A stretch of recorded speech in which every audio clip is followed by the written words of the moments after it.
Good morning, everyone. Good morning, everyone. If I can ask that you take your seats.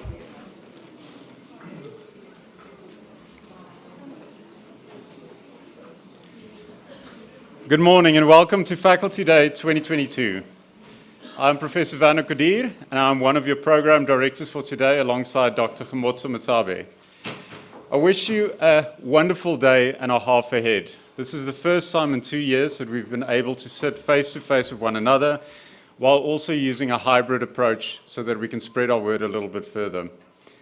I think I speak for everyone when I say that Faculty Day is always a special day for our students and our staff, where we can show the exceptional work that we've done throughout the years.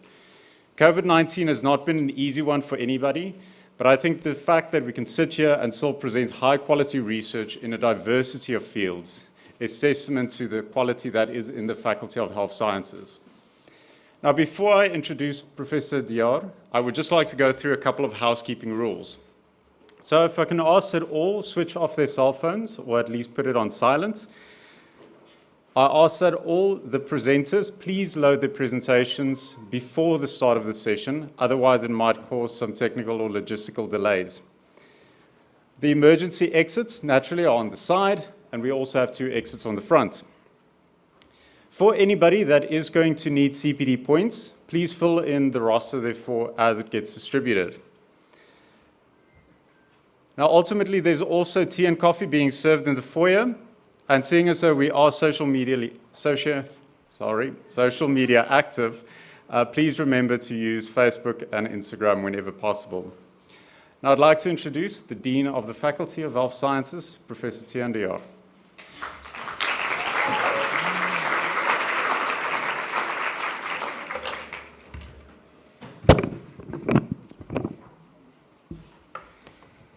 Thank you, Professor Kodir. Colleagues, students, sponsors, friends, family of the faculty.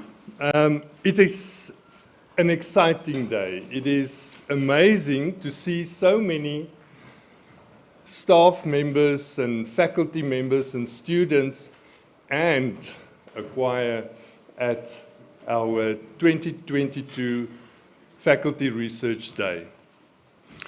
I would like to invite you to make use of this opportunity to network. There will be presentations in various forms, from breakthrough laboratory research to community-based transdisciplinary research with impact on society. I wish our students to invite you to use this as a network opportunity, to learn more about your faculty, about the research that's happening within your faculty, and also our staff, because we're guilty.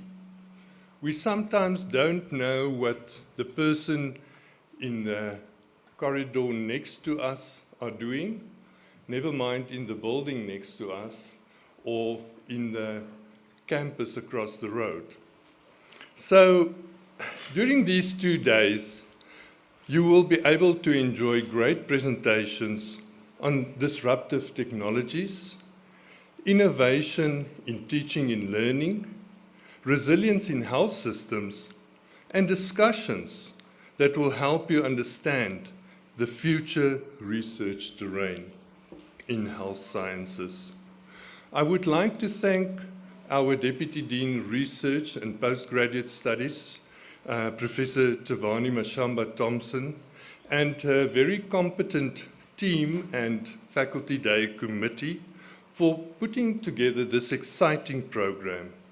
Also for including TURF, which is our Tuks Undergraduate Research Forum, and opportunities for emerging researchers to meet with established researchers and experts within the faculty. Colleagues, we need to strengthen our transdisciplinary approach and collaborate more across borders, across disciplines, and capitalize on our community-based platforms. Louis, I'm waiting for the slide, please. I thought it was up on already. There you are.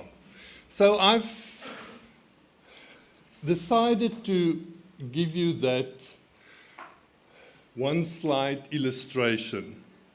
And what you'll basically see there is silos at the bottom.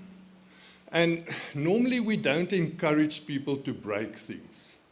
But today I'm asking you to break those silos. To move up, use the platforms that the university has been created for your research. I'm sure many of you are familiar with these platforms.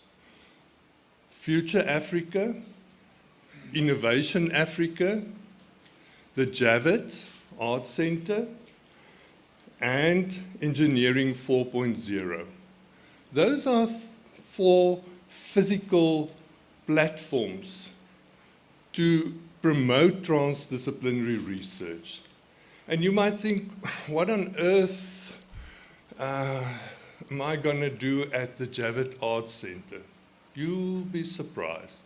There's amazing research happening, transdisciplinary initiatives. And I think some of the exhibitions here today showcase some of that as well. But most important, our community-based platforms. Those have been created over a period of time. Technologies have been used, and I think there's about 1,500,000 community members on the telemedicine platform.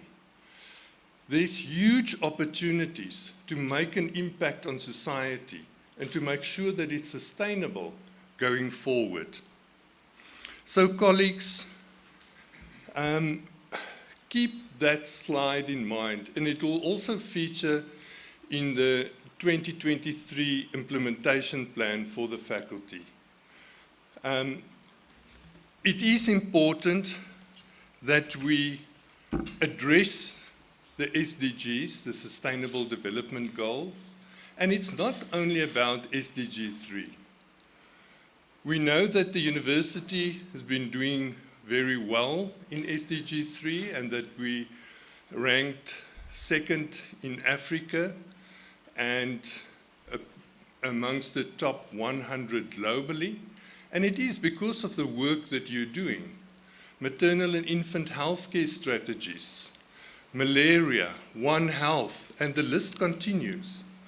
But we need to take hands. Although we're working within an entity or within a department, our faculty with other faculties, and it's not only natural and agricultural sciences or veterinary sciences, we need to look at creating consortia that will take our research to the next level.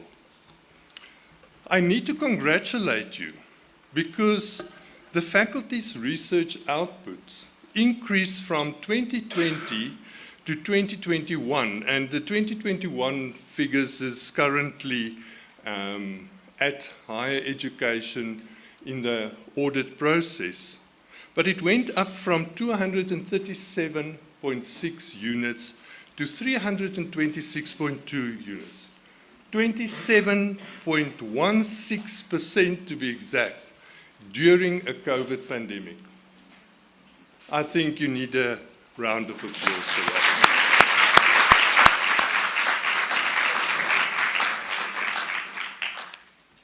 And in addition to that, we can see that there's an increase on impact of research. And on 31st of August,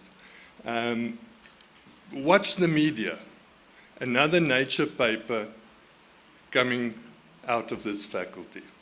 So, colleagues, we're moving in the right direction, but I think we can increase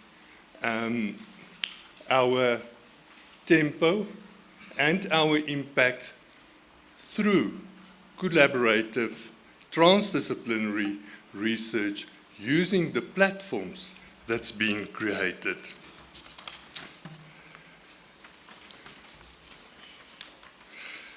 In addition to that, I mean, we're very much aware of the new technologies and the rate that technologies are developing.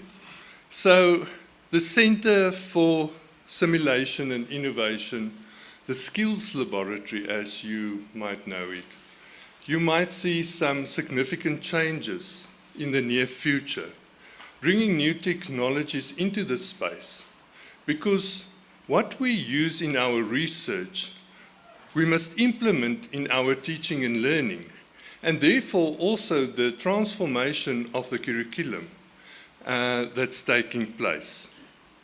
Transformation is cross-cutting. It's a continuous process. It's about the facilities, the curriculum, the research, and the culture in the faculty. So never forget that. Ladies and gentlemen, let's step into the future by seeing the value of others and how that can impact on your research and eventually on society and be sustainable. Enjoy 2022 Health Sciences Faculty Research Day. Welcome.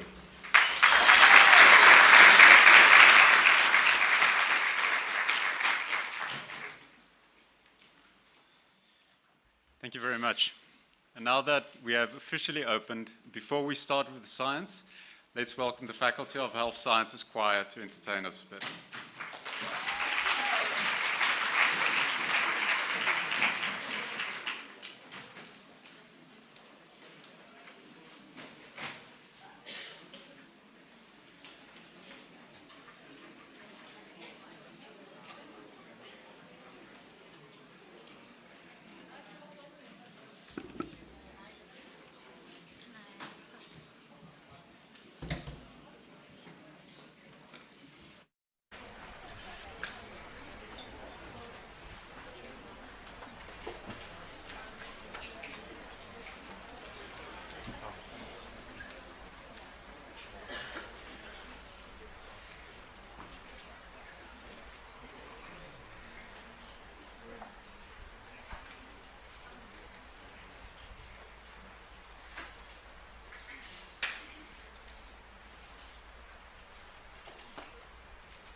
Thank you very much for that. Can we give them another round of applause?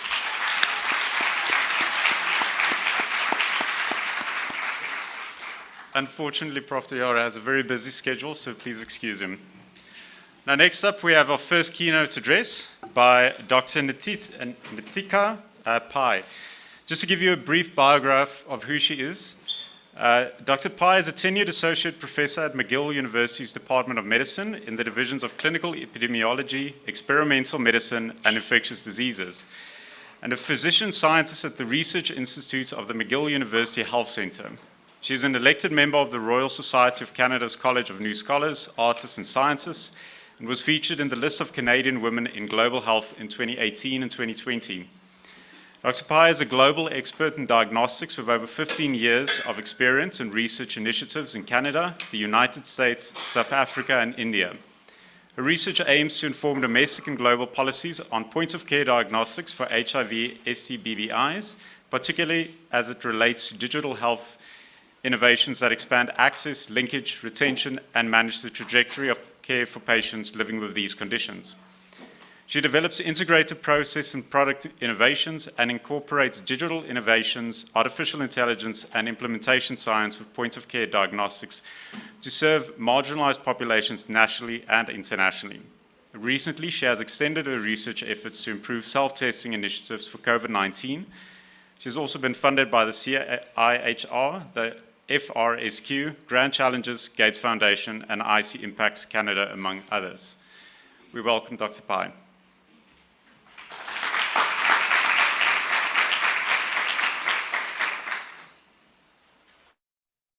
Hi, everyone. Can you hear me? Near you, Dr. Pai. Hi, thank you. Thank you for that introduction. I'm just trying to start my, can you see my slide properly? Okay, good. We all love technology, yes, we can. But it should, yeah. Okay. Can you see it now? We can only see the back end of your PowerPoint. There we go. You may continue. Yeah? Can you see just the slide? Okay. Yes, thank you very much. Okay, fantastic.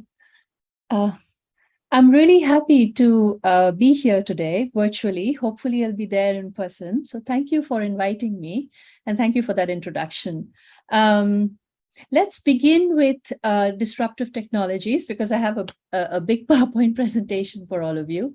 One of the reasons why we really want to talk about it and the reason why it's become very interesting and important is that for the past 2 years, all of us have been holed up in our homes and now we're getting out of our homes. And the only thing that really connected us to the universe was technology.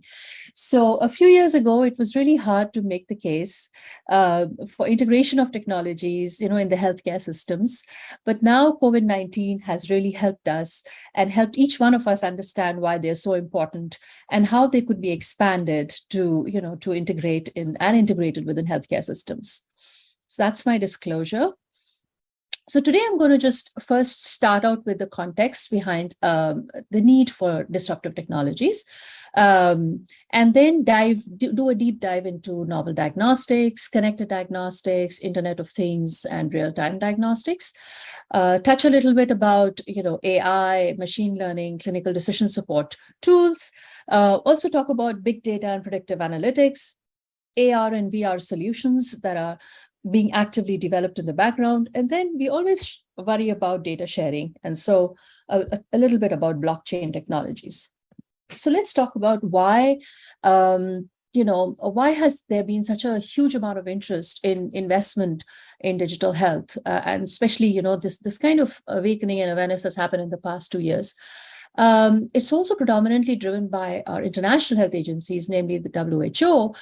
WHO has called for a concept called One Digital Health. And this One Digital Health is a fascinating concept because it's not only talks about patient health, but it also talks about contextual importance of the context and the ecosystems and the need to integrate, situate patients within the ecosystem they belong to, and how that can impact everything, and that how that can also how digital can combine all these elements together to take us to the point where we really want to be, which is digital health 4.0. And so at the recent IS conference that concluded in Montreal, the WHO officials also presented their plan for data-driven digital ecosystems. And that plan was really informative because it really talks about how individual countries are going to, improve upon their data systems and how they are expected to also participate in data sharing, which will make decisions really easy. Because I work a lot in diagnostics, so I have a soft spot for it. So I'm going to talk a little bit more about diagnostics. Bear with me. I feel that diagnostics as a field will be very essential because it plays such a big role in improving access, in improving monitoring, not to mention screening, improving the diagnosis and linkage to care.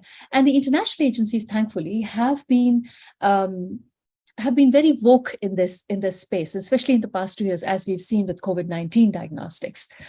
There are some references for you to refer to check if you want.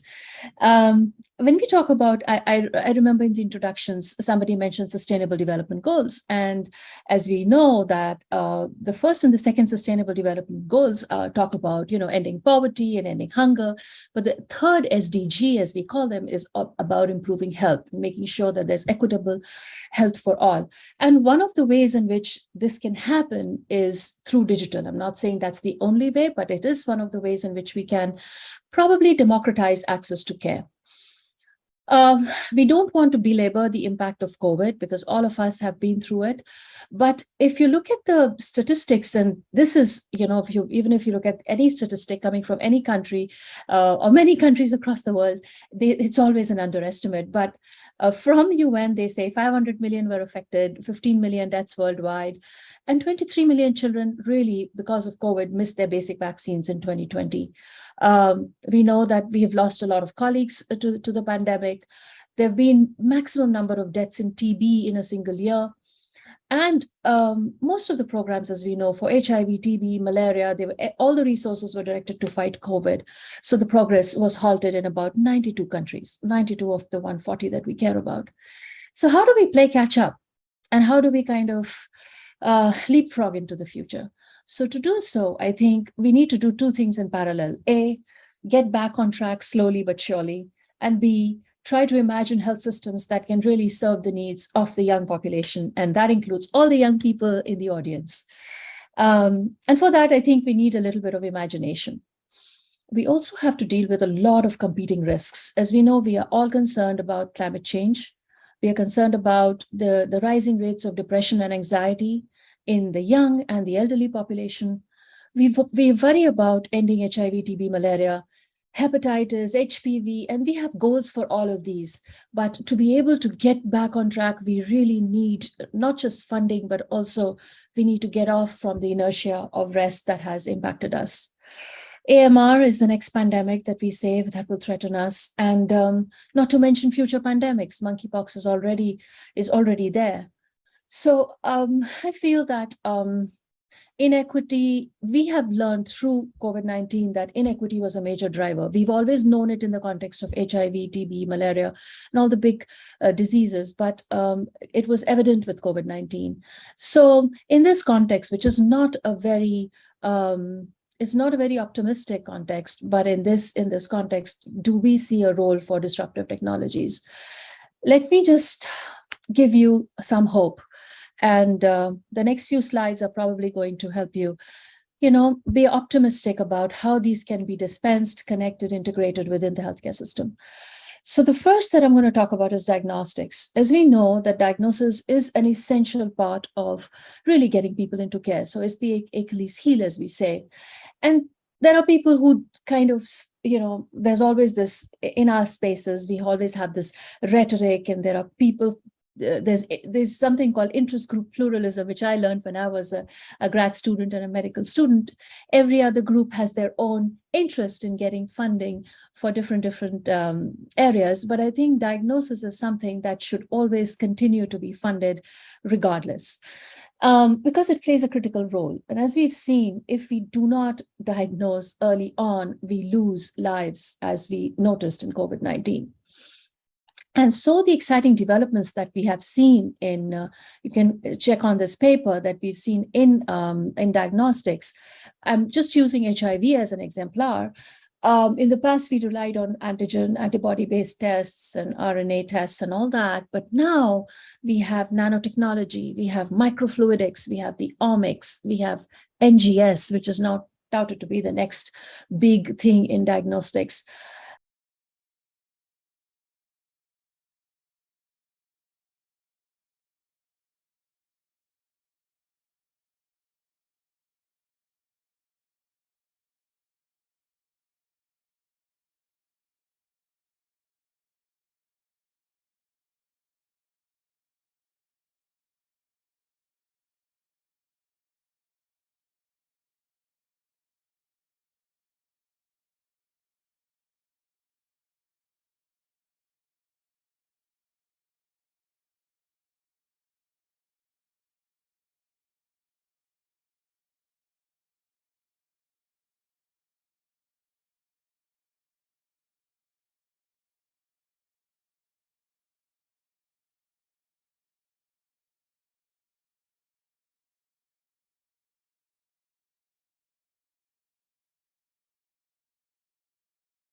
Farm or an office?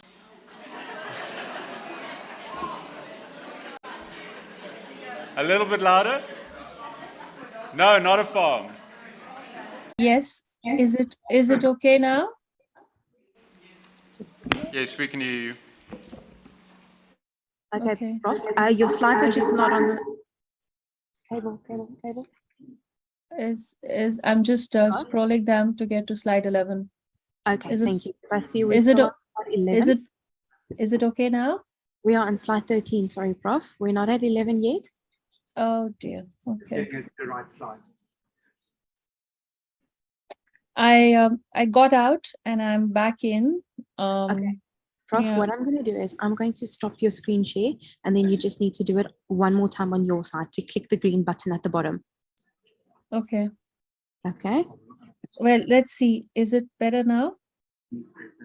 Okay, you're welcome to start the share again.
In making sauces, yes, you are correct. Now, what is the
without realizing what it really refers to? Can I What is a start now? merkin? A unit of measure, a vessel, or a type of wig? Prof, Yeah, at the the back. moderator in the venue A will type signal of to wig, you yes, when and it's a to very begin. specific So type we are of wig almost for those who want to Google.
What fruit obscures the face?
faint sometimes and you're not able to figure out whether you're positive or not. But if combined with AI, you will be able to predict that the test is truly positive or not.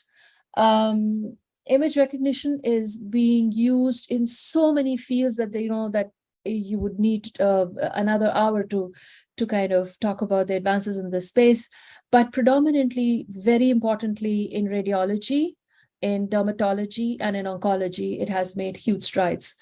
For STBBIs, HPV screening, there is a lot of movement in this space with image recognition, and it is increasingly being used in combination with rapid tests. Now on to natural language processing. So natural language processing is another benefit of deep learning. Instead of when we use telemedicine, we sometimes struggle with different accents and different form of speeches and different languages. And I feel that one of the ways in which we always feel that there should be we should probably have one universal language that allows us to improve patient care, but that is not possible. But if you integrate natural language processing in for example, to enhance medical transcription, then note taking becomes really easy. And in the ER or in the ICU, you struggle with filling out patient forms, and so NLP comes to the rescue and it can enhance that. NLP is also really good with chatbots. So chatbots are being used in many programs in different spaces in the healthcare space.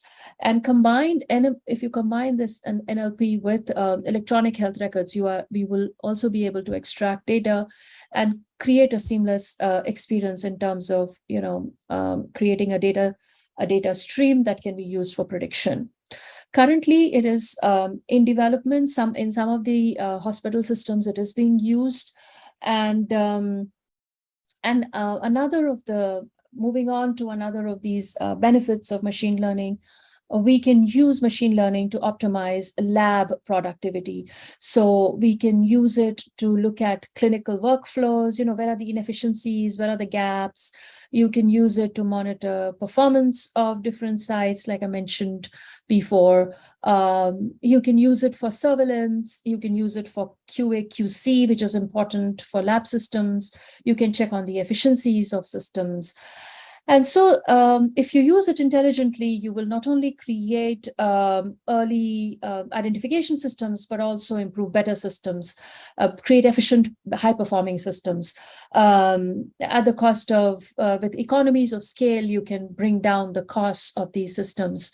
And hopefully, they will be robust and will not be impacted by supply chain issues. So how does all of this work out for the patient? I always care about patients first. And so for the patient, I think it's going to help them enormously with timely detection. All of these advances and timely detection, and if they have a functioning phone, ideally a smartphone, but if they have a functioning phone, it will allow us to intervene at strategic time points in their care pathways. Machine learning has a huge potential with genomics, and it can also help us tackle the next pandemic of AMR. And there are a lot of players in this space who are working to improve that. So we cannot really conclude a talk, last few slides, without talking about big data and how big data, all of these different devices are generating tons of data every day. And then all of this combined with big data, you need to figure out. There are so many data scientists that have come up with different kinds of, prediction model, regression models to be able to analyze different, aspects of the healthcare system and ecospaces. What we need to understand here is that there is a big shift with the availability of big data. In the past, we used to use small amounts of data as an epi person. We used small data sets to predict into the future, but now we have the luxury of big data sets. And so it's going to be from the general to the specific. So more of the deductive versus inductive thinking. So there will be a transition, and the transition has already begun in analytics. So from descriptive analytics, we are going to transition to diagnostic analytics. We're already transitioning to predictive analytics, and later on we'll go to prescriptive analytics. Let me just walk you through that. So descriptive analytics is usually looking at variables to predict outcomes. Okay, diagnostic analytics will be to go beyond with big data, look at the causes of trends and disease patterns, look at different correlations, which will be enough. Thankfully, you don't have to go towards more of complicated regression coefficients, or that will also become very commonplace. But you can use different kinds of visualization techniques and figure out the patterns in data. And predictive analytics, it's already being used in so many spaces. It's being used in business, in real estate, in finance. And I think there will be a lot of application of predictive analytics in health. And predictive modeling will become more mainstream. So all the young children there in the audience, learn and get into predictive analytics, because once you graduate, you will have all the skills and techniques to morph your career in different pathways. Pattern matching is an important aspect of predictive analytics, and that's what we do as physicians and as epi people. And so predictive analytics combined with big data will make it even more easier. Forecasting will be useful. They use forecasting in real estate, and you can use that for health as well. For diagnostics, I feel that companion diagnostics is coming a long way now, with use of companion diagnostics and predictive analytics, which should be a useful tool. You can refine prognosis, and you can also monitor a patient. You can predict the outcome in real time at every time point. And you can also kind of use simulations if you're looking at a rare disease, simulations, data simulations, to kind of get at kind of a range of survival outcomes or health outcomes that you wish to use to inform clinical care. Now, what about prescriptive analytics? So prescriptive analytics is another set of analytic systems where you're talking about use of neural networks, use of Monte Carlo simulations, and these are advanced techniques that can help that can really be used by policymakers to make recommendations and to draft out action plans. AR and VR solutions. As we are aware, we use virtual reality. VR refers to virtual reality, AR refers to augmented reality. These solutions will become very commonplace. They were invented by Ivan Sutherland and Bob Sproul. Virtual reality basically means that you're creating an artificial environment, which is software generated. It's in three-dimensional space. It uses sight, sounds, and visuals. It can help create a patient experience. It can help simulate an experience. It can help project an experience that can help improve clinical workflows. It can improve patient expectations, and also be used for training. These virtual reality experiences can be of different types. They can be fully immersive, they can be semi-immersive, and currently they are being used in education and gaming, but in future we will see a lot of it come out and being used in health. Now, what is augmented reality? So augmented reality is a step up from virtual reality. Imagine the Google Glass. Here you will be allowed to get out of the virtual space into the real space, and then from the real space into the virtual space seamlessly. It will use the same sight and sound and senses and give you a 3D experience of what is to come. You will use an AR device to project your experience in a 3D space. And it is being used, AR is being used for remote surgery. It's being used, has some pilot data helping women in labor, manage the expectations of what's going to happen. But Excuse me. Also used. Pardon me, Dr. Pai. Hello? Yes? My apologies for interrupting you. We are running a little bit behind schedule. Could I ask that you consolidate your message? Yes. My sincere apologies. I will. Thank you. No worries. Yes. So augmented reality will also improve patient care. So back to my last few slides, everything, there'll be so much of data that we need. Quantum computing will be in, it's already in. Quantum computing is the next level of computing from cloud computing. A lot of players in this space, from Google to Amazon, and 5G connectivity and 6G based connectivity will help us assemble all this data from different devices. Now, you might want to question as to how are we going to, protect this data? So for protection of data, you would use blockchain. Blockchain is it's a concept that is being used in finance. It basically is going to enhance data security. And in the interest of time, I'm going to just conclude that the health data will be contained in a node that will be protected and secure, and it can be transferred without breach of confidentiality, which is all that we care about. So with all these challenges, I just want to conclude with a few quotes from Darwin. So I think we will have to be very agile to kind of, keep pace with these technologies. As Darwin says, it's not the strongest of species that survives, nor the most intelligent, but it's the one that is most adaptable to change. So we'll have to adapt really fast. And as Jeff Bezos says, there's no alternative to digital transformation. Visionary companies will carve out new strategic options. Those who don't adapt will fail.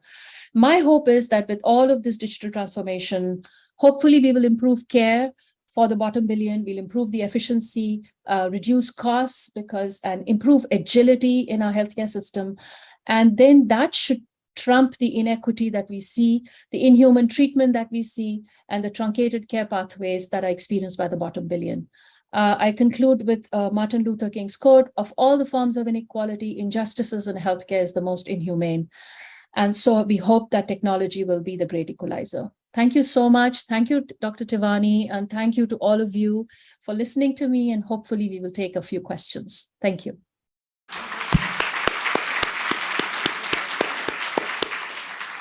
Thank you so much, Dr. Pai. Unfortunately, given the time constraints, we won't be able to take any questions or comments at the moment. But would you be available for individuals to send questions directly to you? Yes, for sure. I can do that for the next 20 minutes. Fantastic. That'll be phenomenal. What we'll do is we'll just distribute your contact details among the participants as soon as possible. Yes.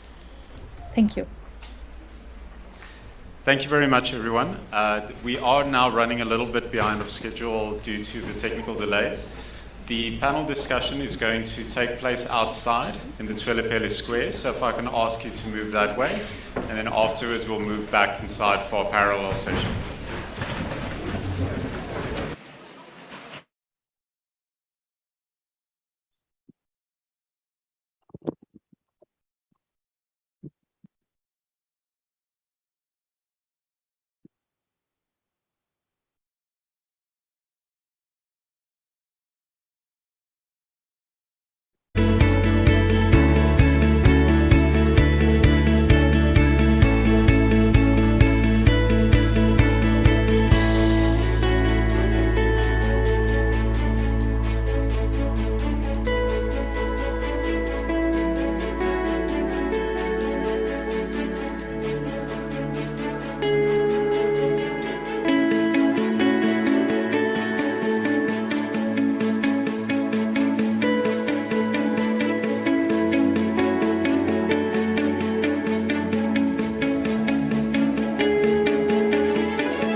Good afternoon, everyone.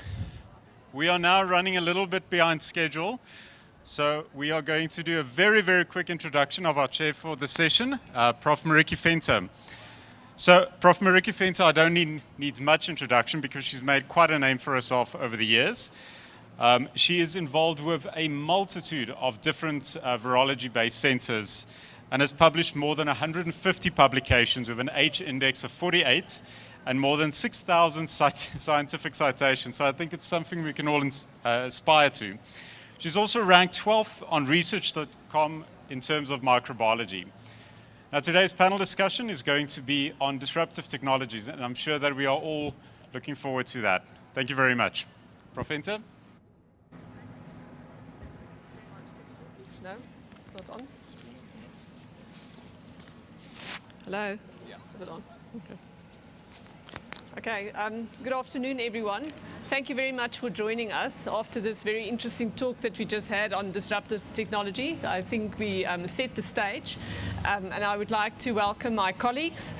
So from that side, we have Professor Ueckermann. Prof. Veronica Ueckermann is from the Department of Internal Medicine. Then we have Dr. Candice Hendricks. Dr. Hendricks is from Pediatrics and Hematology. And then Professor Pillay on my right here is the head of the Department in Chemical Pathology. And on this side, we have Dr. Iman van den Bout. He is in the Department Physiology. And Dr. Tsakani Slongwani, from obstetricians and gynecology. I would just quickly like to introduce my own program. So I think that a lot of what we do here really shows that the faculty and the university have a lot of these technologies going already. And we specifically invited these panel members because they are very active in disruptive technologies. So my group is in the Zoonotic Aardbei and Respiratory Virus Research Program. We're down here in the Department of Medical Virology and the Center of Viral Zoonosis. And very specifically, we use next-generation sequencing that was mentioned here to do pathogen discovery. We also do multiplex PCRs to identify a large range of pathogens. And it really became very useful during the pandemic.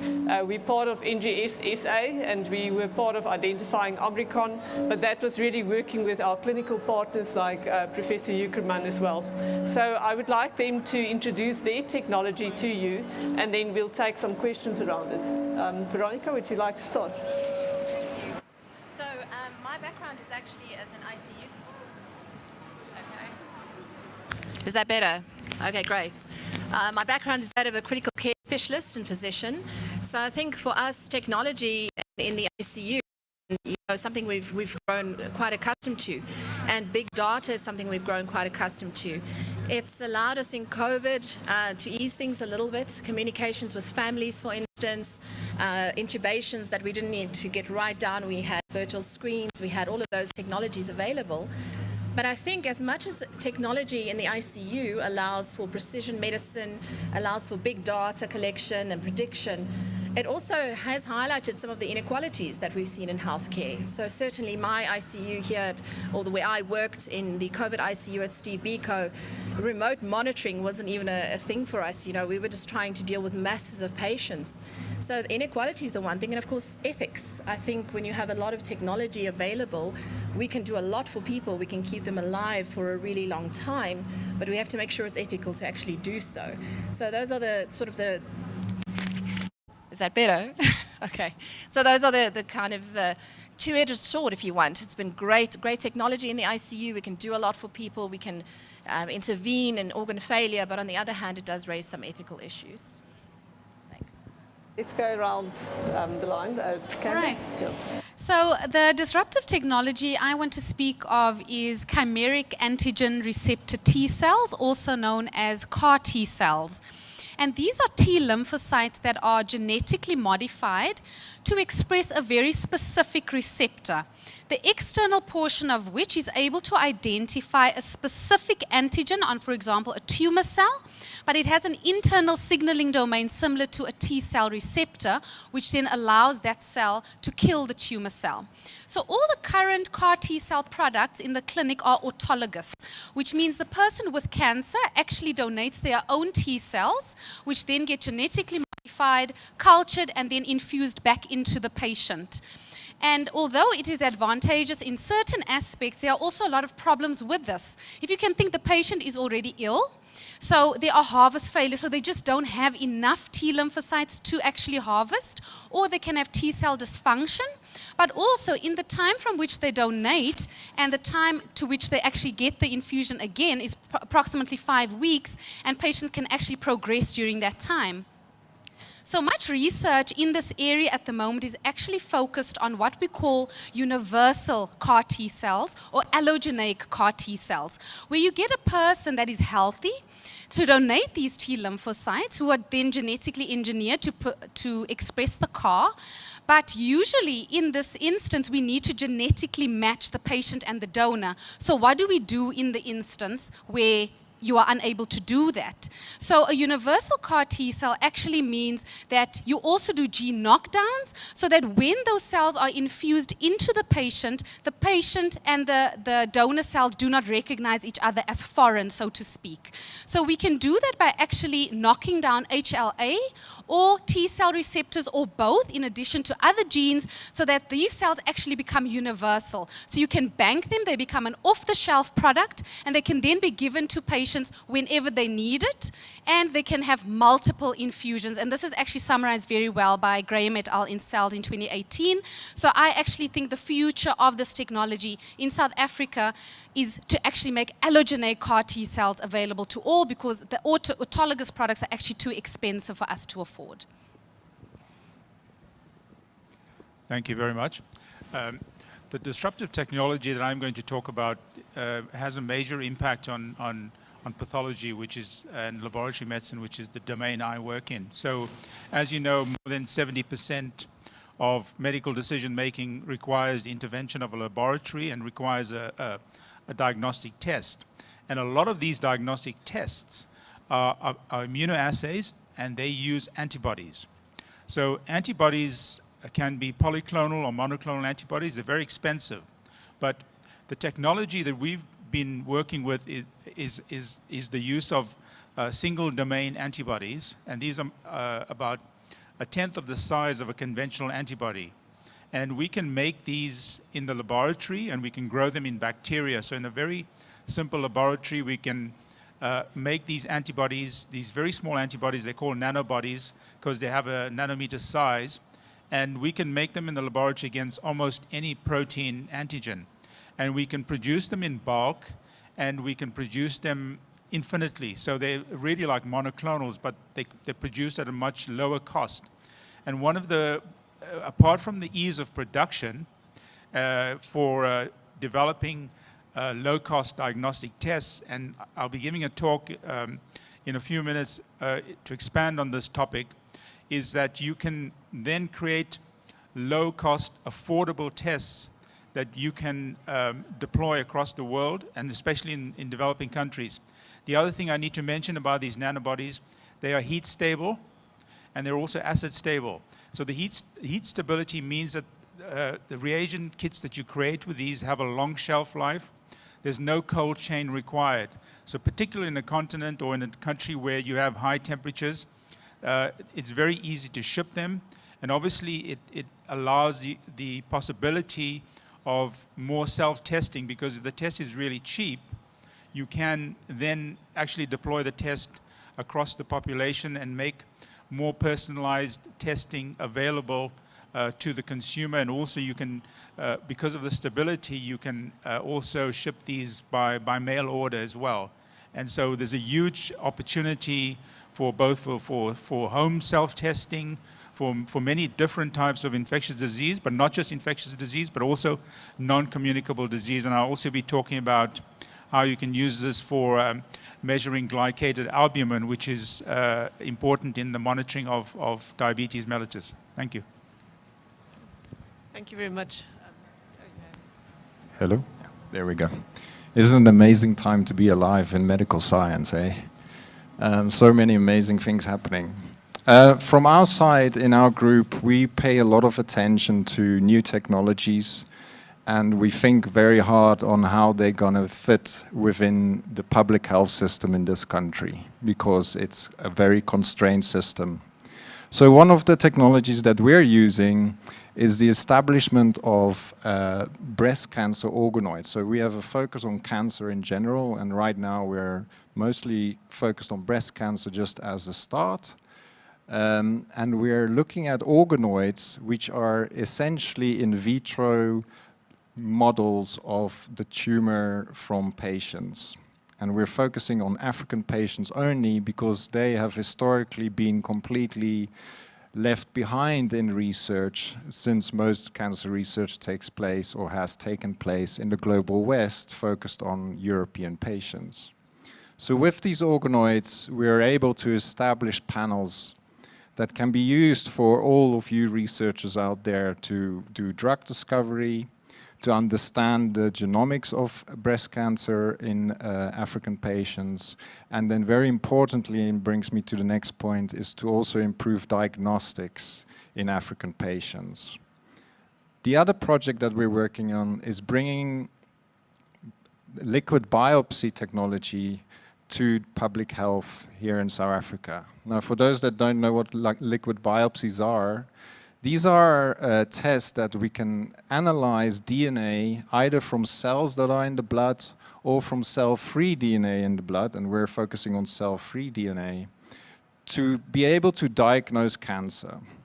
And the reason why we're doing that is that right now, if you think that you have cancer, so for instance, if you think you have a lump in your breast, you go to your local clinic, the nurse will palpate a bit and send you on your way, and you can wait 6 months to a year to finally get to a tertiary hospital to get a biopsy. In that time, that tumor will have grown God knows how much. So what we're trying to do with liquid biopsy technology is bring cancer diagnosis to clinic level.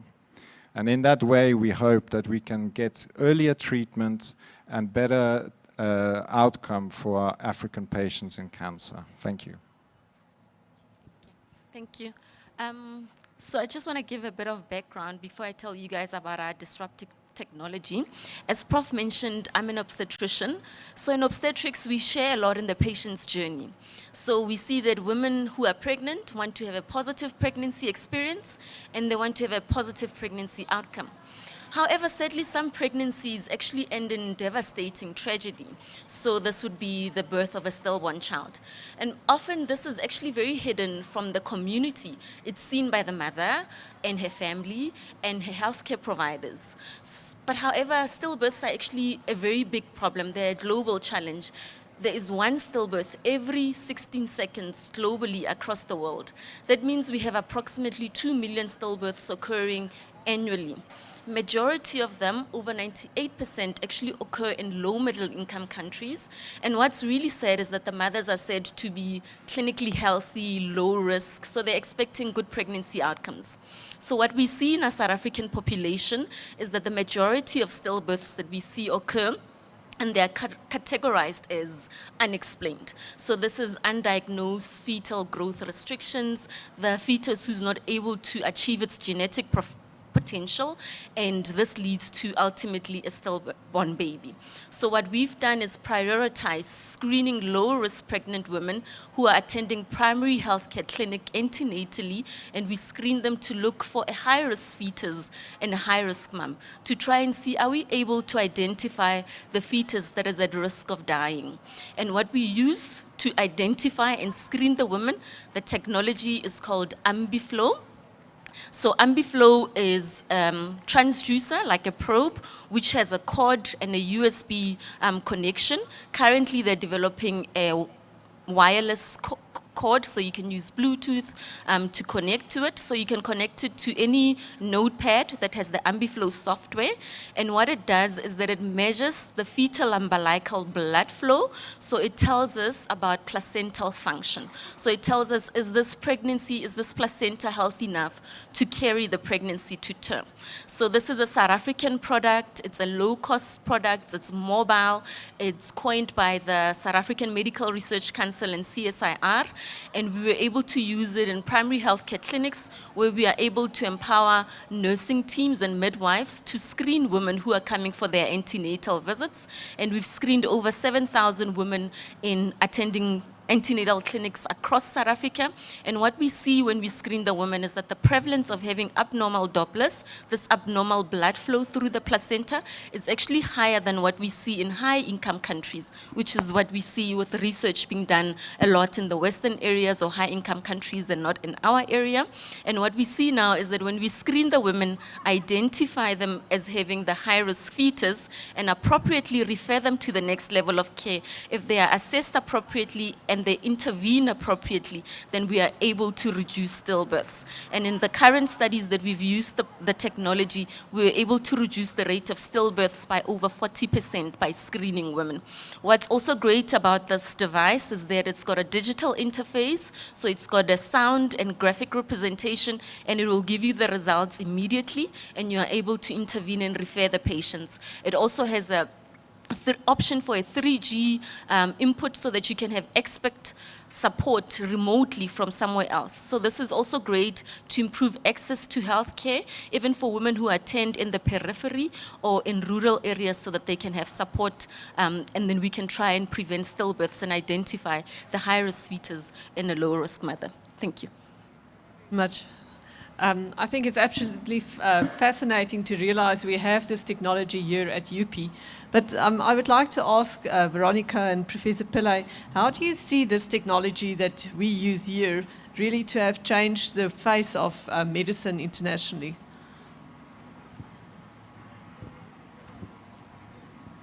Okay, I'll tackle that one first. So the technology the nanobody technology is really in its infancy, but it's anticipated that over probably the next 5 to 10 years, just like electric cars, the technology will slowly proliferate, and because it will become cheaper, it's already quite relatively cheap to produce, and it can be done in low resource settings, and certainly within South Africa that we have the capability to do that. So that will effectively drop the cost, and with the dropping of the cost, you will find that it will the technology will eventually proliferate across the world throughout various healthcare settings, and this is how the influence of the technology will eventually permeate and disrupt healthcare currently. Thank you. Thank you very much. I think what we've heard from a few of the speakers is translating clinical laboratory medicine into, patient fronts and taking it to the community. I mean, I think that's absolutely critical. And I think that's what we're about at UP, about transdisciplinary research. Mariki mentioned briefly about our collaborations during COVID. I mean, none of us clinicians would have had time to get anywhere near a lab, and we had the patients, and that collaboration paid off. But similarly, these technologies that you're speaking of, if you can bring that to the patient face, if we can bring that to primary care, and we can actually make a difference, which is really at the end of the day why we are here and what our science is about. And I think that is our strong point at UP, transdisciplinary and marrying this high-level science to the patient sitting in front of you in the clinic. And I think that's our strong points.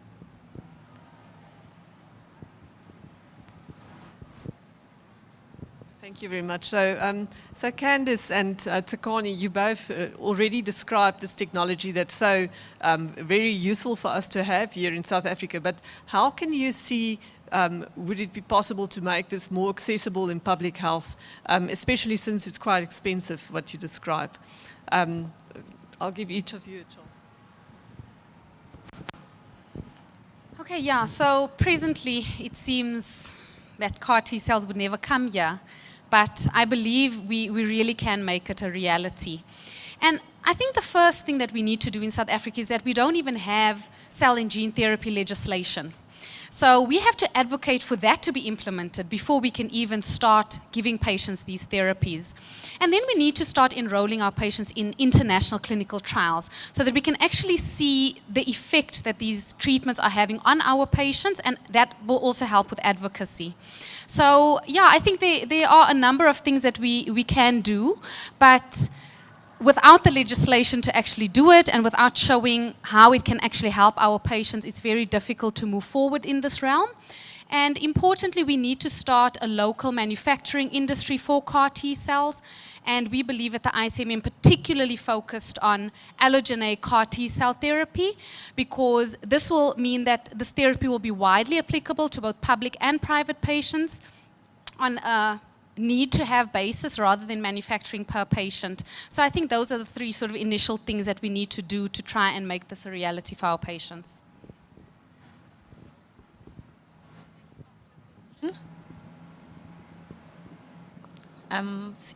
So I was thinking when Prof asked the question that I think one of the issues is advocacy, as Candace also mentioned, but I think in our space as well, what's also important is that we start rethinking our approach to reducing antenatal stillbirths, like focusing and really appreciating and prioritizing the main causes.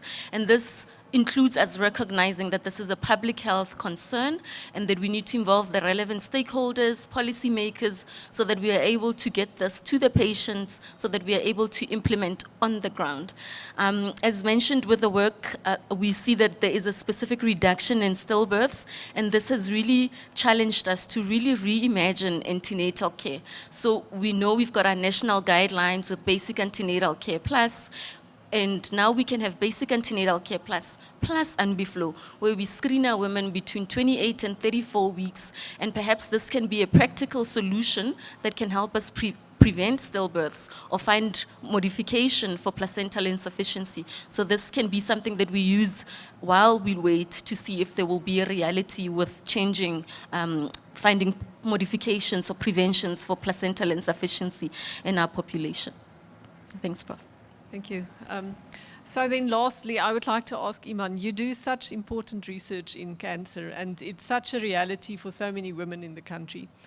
What's the challenges that you experience at UP, and how would you recommend to improve collaboration and other things that can support you in research to bring this technology to the front?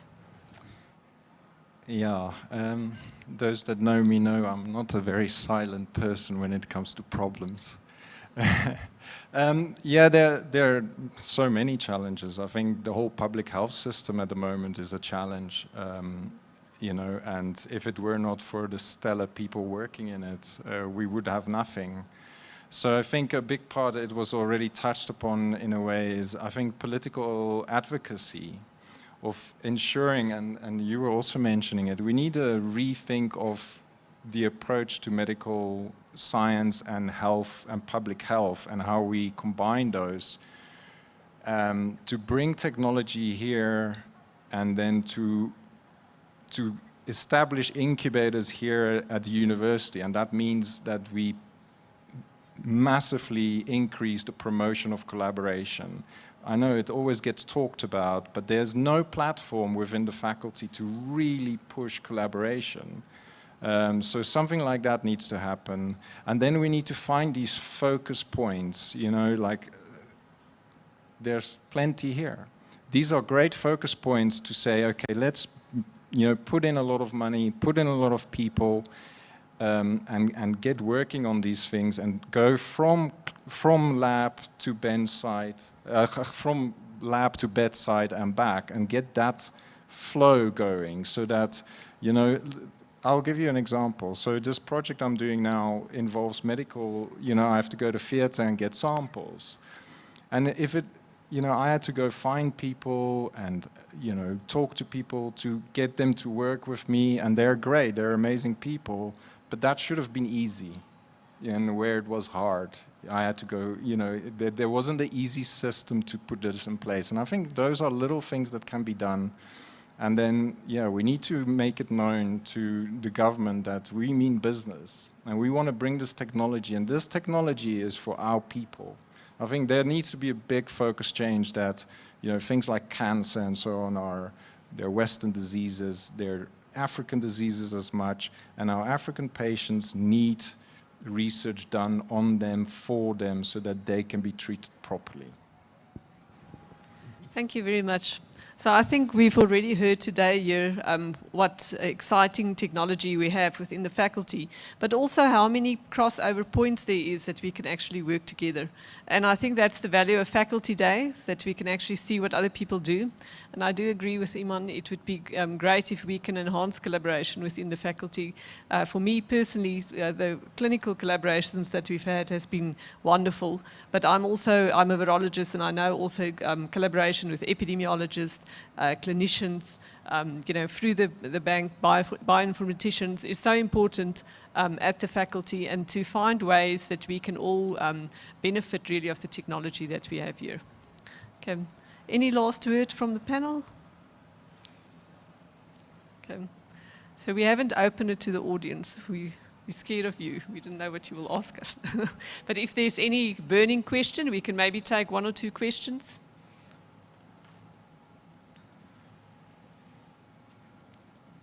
Nothing. You're also scared of us. Okay. Okay, thank you everyone. Thank you for attending. So.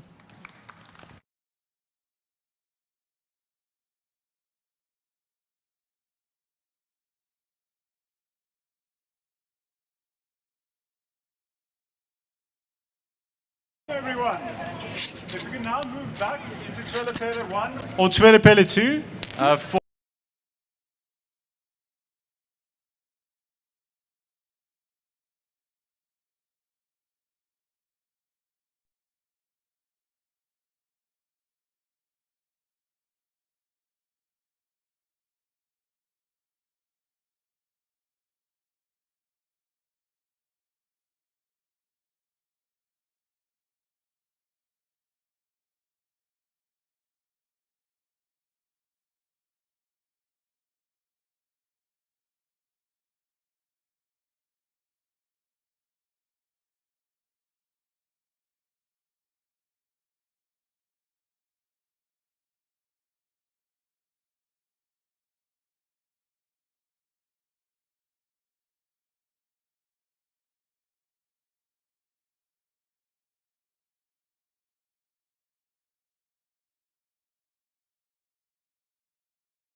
Good afternoon, everyone.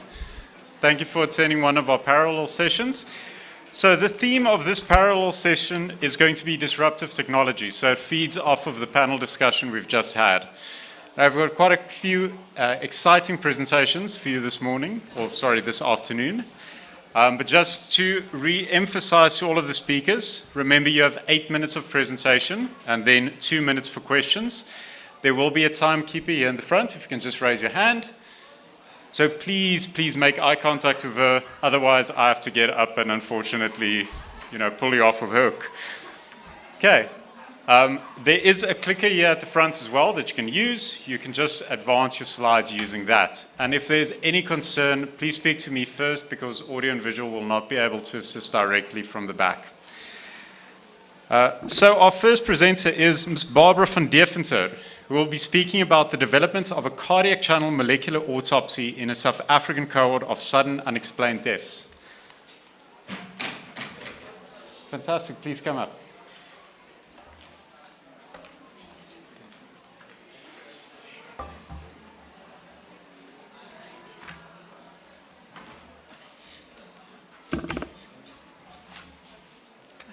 We'll be looking, is it okay? That way. Can I start? Good afternoon, everyone. Thank you for the opportunity to speak to you about my research project. Unfortunately, I couldn't cover the whole of my project because I only have 8 minutes and not 8 days. So therefore, this will just be a brief overview of the results we've got for one of my study objectives.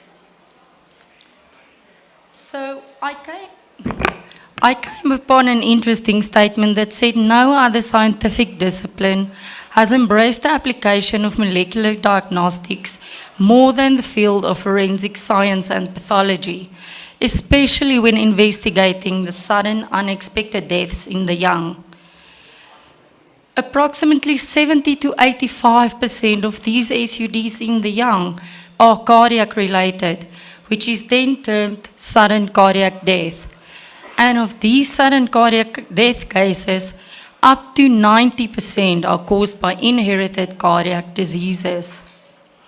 So cardiovascular diseases is the second biggest killer in Africa, and also the mean age of these deaths in Africa has been recorded as the youngest in the world. Approximately 2,000 young South Africans die suddenly each year, and we don't know, most of them, we don't know why, and it remains unexplained. It has long been assumed that ischemic heart diseases are responsible for these sudden cardiac deaths. However, data from the young population has shown that inherited cardiomyopathies and arrhythmogenic disorders are the major causes of these sudden cardiac deaths. And also very important to note is that these disorders cannot be identified at autopsy alone, just through confirmed through genetic testing. So this is why most first world countries have implemented post-mortem genetic testing as a standard procedure when investigating their sudden cardiac deaths. And even after decades now, this, however, has not yet been implemented in South Africa, maybe in part due to a lack of similar research in SA. That is why we conducted this study to identify genetic variations associated with the disorders in sudden death cases admitted to our mortuary. So blood samples were prospectively collected from sudden cardiac death cases admitted to our mortuary, whereafter these samples were then stored at -80 degrees Celsius until DNA extraction could be performed. All DNA samples were then subjected to next-generation sequencing using a designed panel of 48 genes involved in the cardiac arrhythmic pathway. And then all sequencing files were then subjected to a series of bioinformatic analysis in order to identify genetic variations. A quick overview of the demographic results showed that the study cohort consisted of 66 cases, of which the ages ranged from 1 day old to 44 years of age. 46 were males and 20 were females, However, this is consistent with the usual male to female ratio admitted to the mortuary. The ages of these cases were further divided into 3 categories. The first is the sudden unexpected death in infants up to 1 year old, of which you can see we had 15 cases.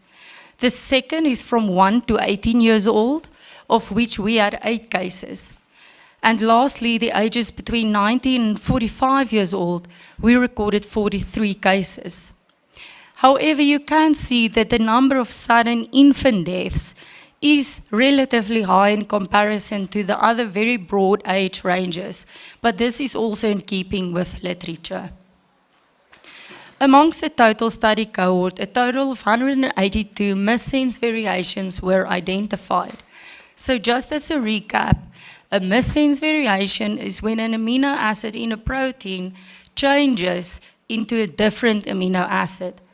So this graph shows that of the 182 variants, 168 of them were known and documented, whereas the remaining 14 were novel. Of these known variants, 136 were of benign significance, 28 of unknown significance, which is then termed VUS, and the remaining 4 were deemed to be disease-causing.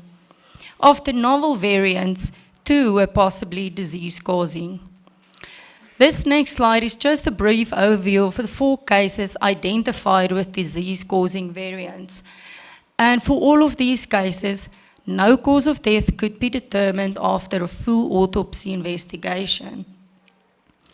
So all 7 different in silico tools that were used predicted these variants to be disease-causing and identified it to be in a conserved domain of the protein. And importantly, in all 4 cases, several additional VUSs were also identified, all of which were reported to be an increased risk of sudden cardiac death when found in combination with other variants. So in discussion, 6% of our cases were found to carry at least 1 disease-causing variant. However, a greater number of 38% of the cases carried multiple variants, all with conflicting interpretations of pathogenicity and an increased risk of sudden cardiac death. This highlights the extreme importance of more research to be conducted. However, this research results must be published in order to contribute to the knowledge of the possible effects of these unknown variants. Considering the high heritability of these cardiac disorders, it could be argued that the greatest benefit of such testing is not just to define the cause of death, but to be able to identify family members at risk and subsequent genetic screening for them. Studies have shown that up to 53% of family members of sudden cardiac death cases tested positive for a disease-causing variant, and the majority of them are unaware of carrying such a variant, with most often no clinical symptoms or warning signs before their sudden death. And it is also very important to know that these disorders are treatable, so therefore the sudden cardiac death can be preventable. So just in conclusion, the marked reduction in mortality associated by proper treatments we have seen in studies leaves no ethically arguable justification for allowing family members at risk to remain undiagnosed and untreated. The question is no more, can we afford such testing? The question now is, can we afford not to implement such testing? Thank you, and I just want to leave you with this slide for a few seconds. Thank you very much.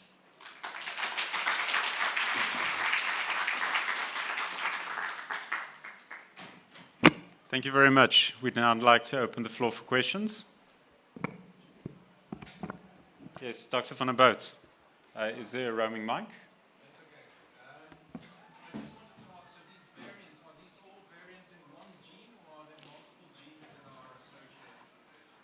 Multiple, yes. Multiple. I wanted to put it in the presentation in which genes itself, but it would take too much time, but it's in multiple genes found.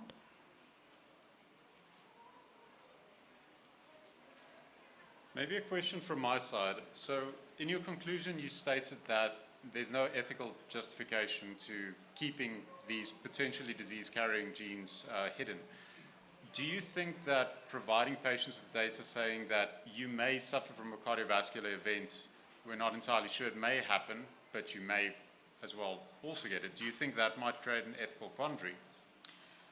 So in our setting, how it works is when a certain person now died suddenly, the pathologists do the post-mortem, and if they don't find any cause of death there at the post-mortem, they will all take additional ancillary investigations to test for whether it's microbiology or anything to help them to determine the cause of death.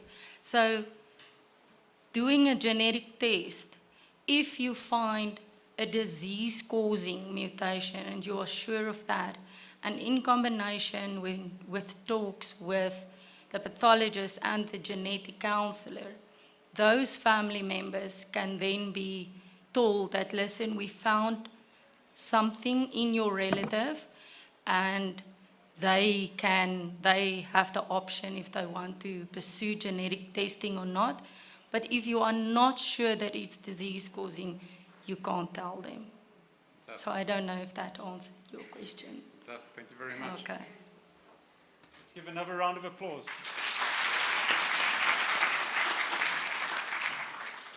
Apologies. So sticking to time, if there are any further questions for any of the speakers, I recommend that it be handled over the comfort break. So next up, we have Professor Tahir Pillay, who will be speaking about the development of affordable point-of-care testing devices using single-domain antibodies and precision-cut paper strips. Thank you, Prof. Pillay. Thank you very much. The first speaker set a very high standard, so I have to try and keep up to that. Can I just have the slide on the full screen on this, please? Not the speaker view, if you can quickly do that. But while he's doing that, yeah. So I gave an introduction to this in the panel discussion. So essentially, we've been working on developing affordable point-of-care tests for diagnostics. And so a lot of these, thank you. So a lot of these tests require antibodies. So I'm going to start off by asking a few questions. How can we make these lateral flow tests more affordable? And these lateral flow tests, if you're not familiar with them, they're like the pregnancy tests that you can buy in any chemist.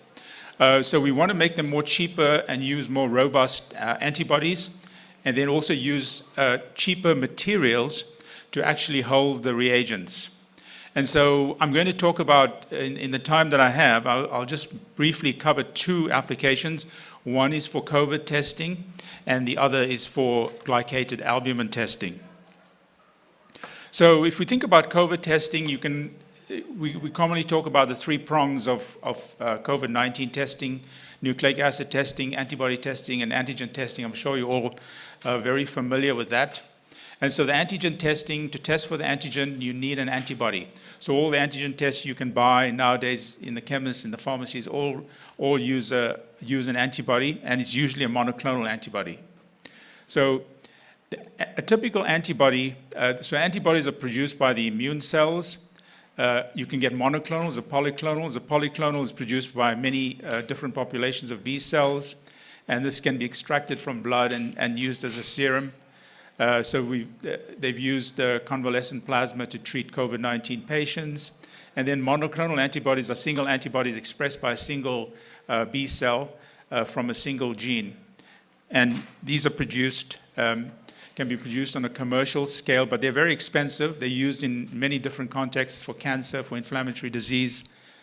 But the big problem is the expense of the production. So the typical antibody has a dimeric structure. So you've got the light chain in blue and the heavy chain in red, and it's about 150 kilodaltons. And so these animals, they all have one thing in common. They've all evolved to do something very similar. Amongst them, they produce a single heavy chain only antibody. So typical antibody has a light chain and a heavy chain, but these animals, some of their antibodies, they produce a heavy chain only antibody. And this is an unusual feature in biology because you have the antigen. This is a bit tricky to. Okay, here we go. It's like playing a remote computer game. So the antigen binding domain is contained completely in the heavy chain, unlike the conventional antibody where you actually need both the light chain and the heavy chain to make the antigen binding domain.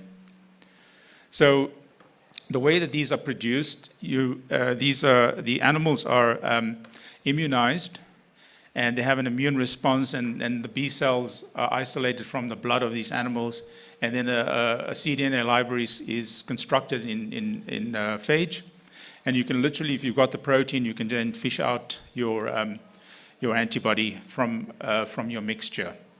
So this is just to remind you of the structure again. So you've got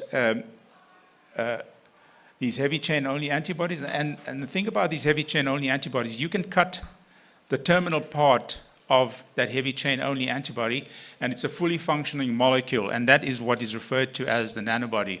So this is just a review article that if you want to know more about it, that's in the Annals of Laboratory Medicine.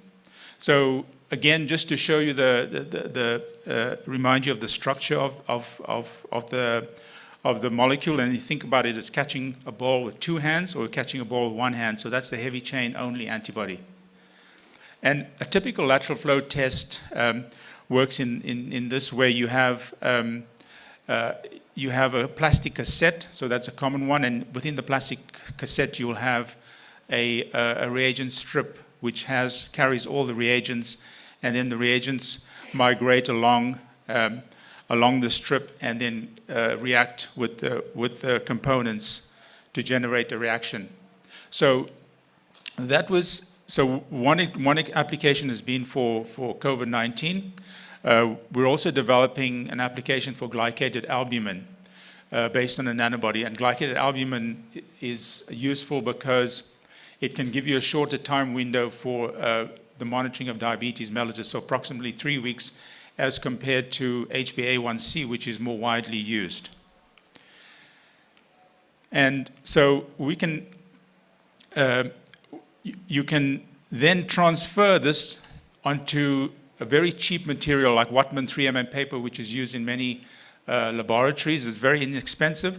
And so we can use a small device to precision cut these strips and then actually embed the reagents into this Whatman 3mm paper. So avoiding the use of the plastic cassettes, because those obviously are going to cause environmental waste as well.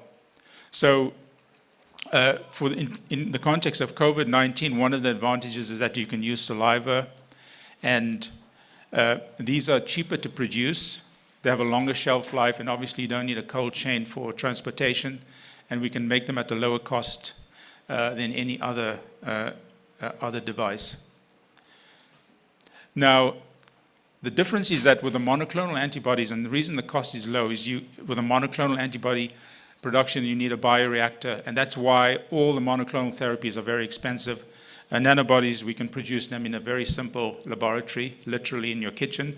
This is from my laboratory. They grow in bacteria, in bacterial culture, 500 mils or a liter, and there's a simple one-step purification, and you can end up with a homogeneous antibody.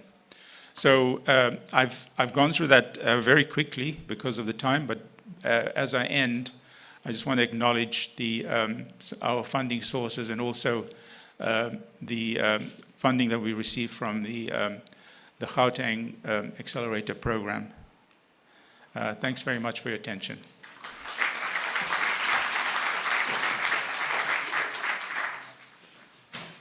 Thank you very much. Any questions for our speaker?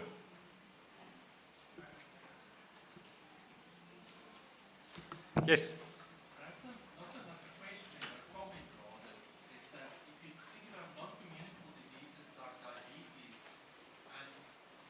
Epidemic proportion that it has achieved even in sub-Saharan Africa. I think that what you are onto, Tahir, is exactly that, where we have a burden of disease, of sickle cell disease, and you can't even use HbA1c. This is the ideal solution that's robust and will probably change the course of the way that people are being managed and monitored. Can I comment on? Yes, thank you. That's exactly right. But more than that, you also have. Remember, with diabetes, if you do an HbA1c, you have to wait at least a couple of months before you see any impact. So if you've changed your diet, you've changed your treatment, you have to wait a couple of months. With glycated albumin, within 2 weeks or within a week, you will have a significant enough change that you can then assess whether your lifestyle change has made an impact on the intervention. Thanks. One final question. Prof. Cromarty? Your nanobodies that you're producing, are they aimed at a specific glycation product, or is it against an array of glycation products? So this is against glycated albumin itself, so specifically for glycated albumin. So it recognizes the glycated part and the surrounding, the amino acids of glycated albumin. Thanks. Thank you very much.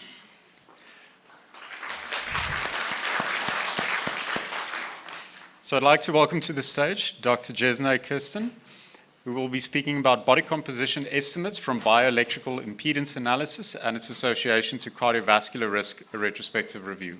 Thank you. Please go ahead. Good afternoon, everyone.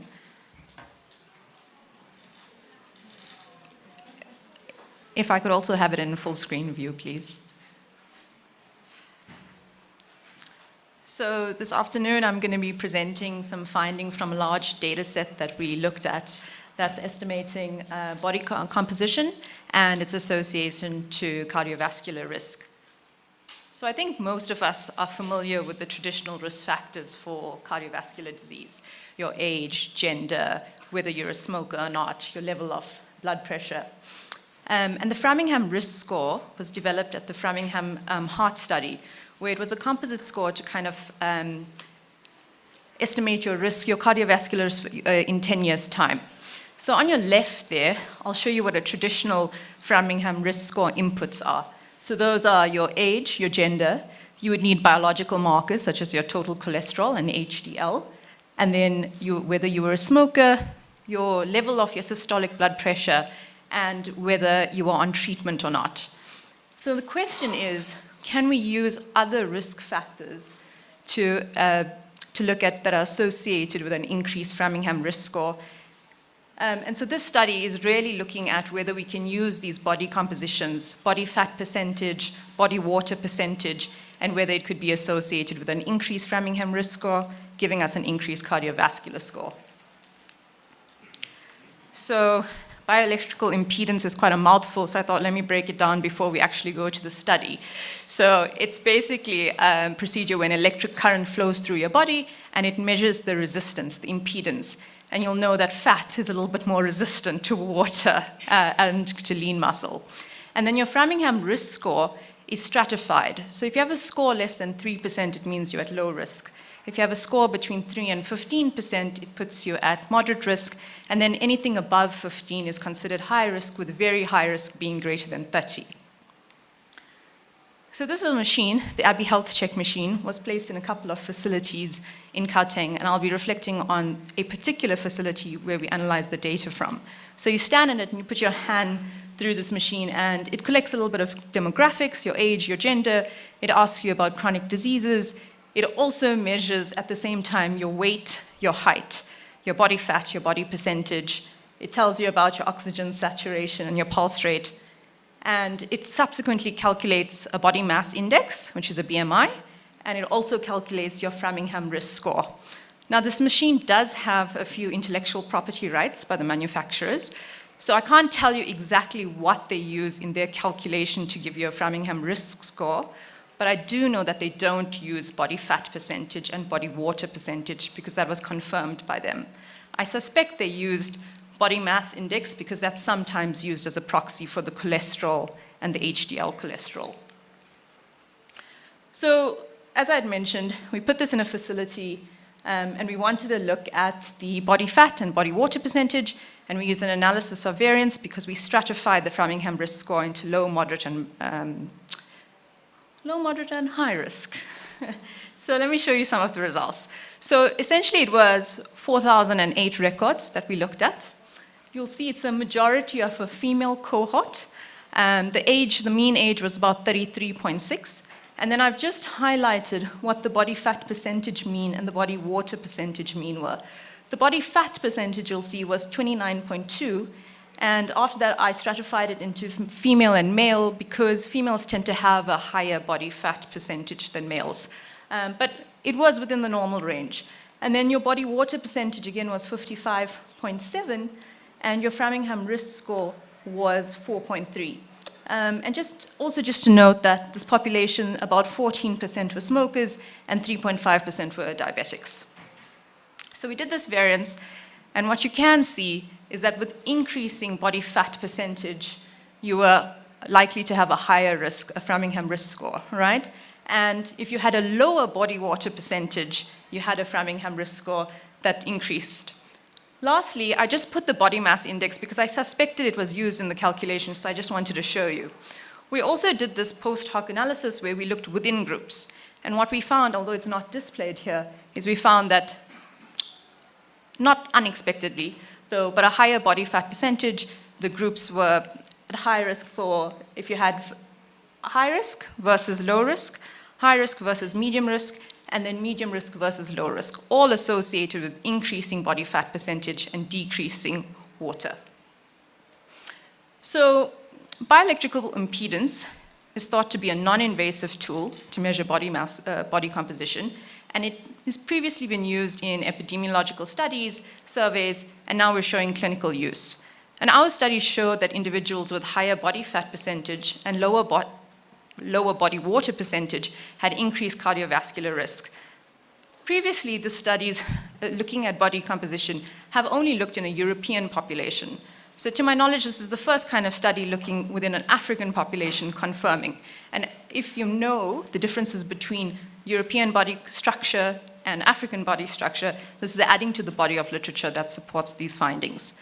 So the question is, could bioelectrical impedance be used instead of cholesterol to calculate the 10-year cardiovascular risk in a primary healthcare setting? It avoids the need for people using a cholesterol test, waiting for a biological marker. This is a retrospective cross-sectional study, so it does come with limitations. Obviously, prospectively, there are some questions we could have asked, like confounders such as renal disease, or whether they were dehydrated states that allowed you to have a higher cardiovascular risk. So I think in conclusion, I just want to say that bioelectrical impedance can be rapidly and conveniently used as a non-invasive tool to quantify cardiovascular risk. However, we do need more studies, especially prospective ones, to support this literature. Thanks.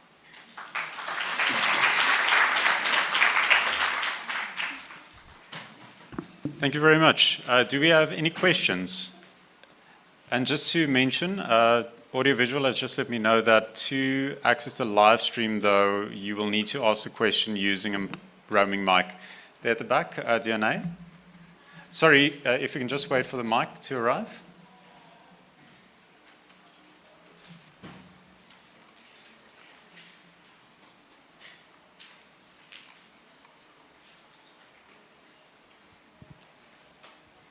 I would just like to ask, because it's an electrical current moving through the body, or how I understand it, how does that affect the electrical conduction in the heart?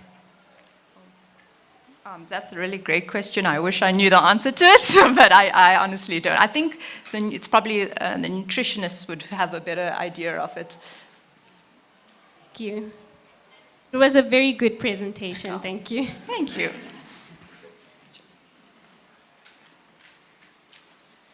Sorry, one final question.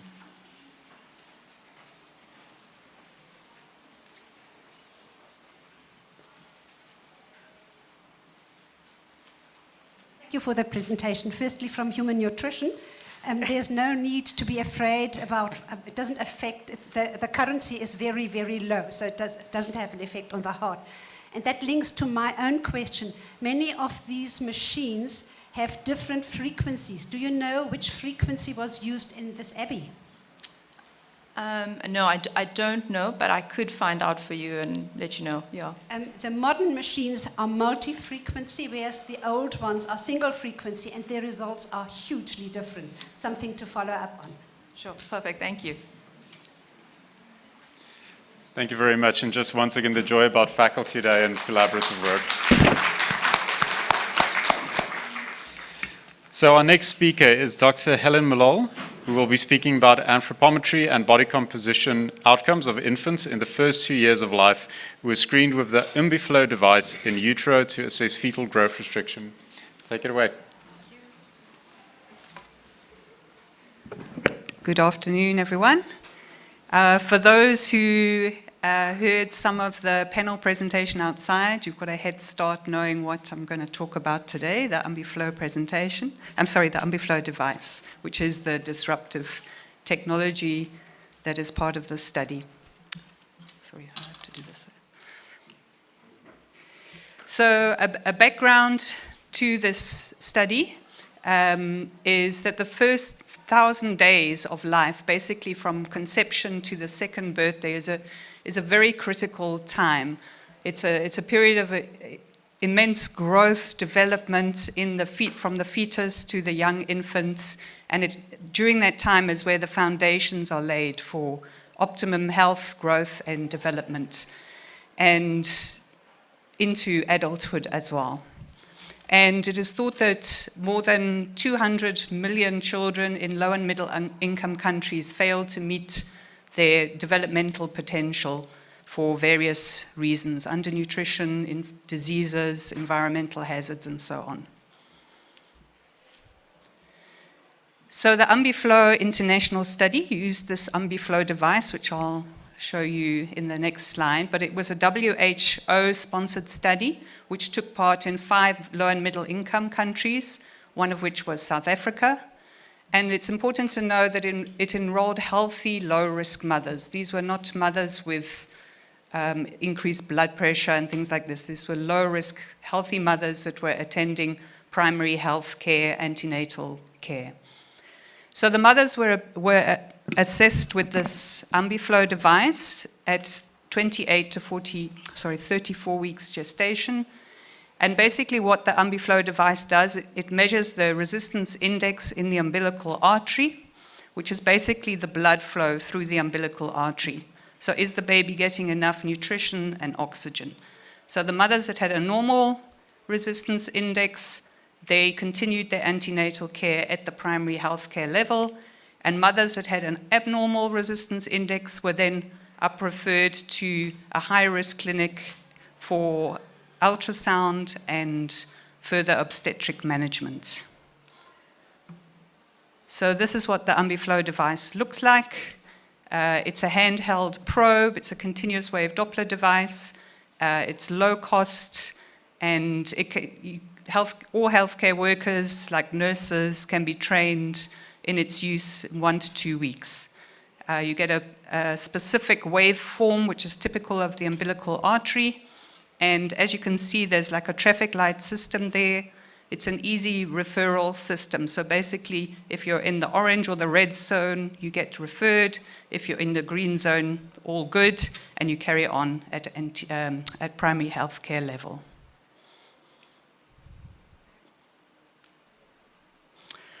So I was involved in the UmbiBaby study, which was the follow-up of infants, or some of the infants, from the South African arm of this UmbiFlow International Study. And this presentation, I'm just covering the results from in the first 2 years of life in the term infants. And we already published the results from the first 6 months of life in PLOS ONE.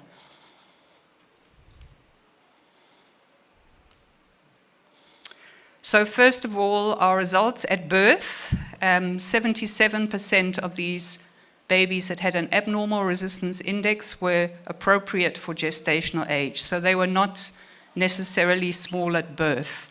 And on the right there, I've got a, let me just see if I can, how do you do this? Oh, yeah. Okay, on the right there is a graph of estimated fetal weight against gestational age. If you look at the line, so a small baby at birth would be on that line where you can see the red dots. That's the 10th centile. So birth weight for gestational age. So those red dots indicate that a baby has just followed that curve. It is just constitutionally small. Probably had small parents, baby is small. But the other lines there that you can see the green dots and the purple dots are crossing those centiles. So each time, at each gestational age, if that baby was measured for estimated fetal weight, it is basically not following on its curve. They are dropping centiles. So the green dots end up on the 10th centile, and we would have picked that baby up at birth. But if you had that baby that was destined to be on the top centile, but actually dropped down to somewhere like the 40th centile, we would never pick that baby up as being abnormal at birth. So the Ambiflow is able to detect these babies where there's not enough blood flowing through the umbilical artery.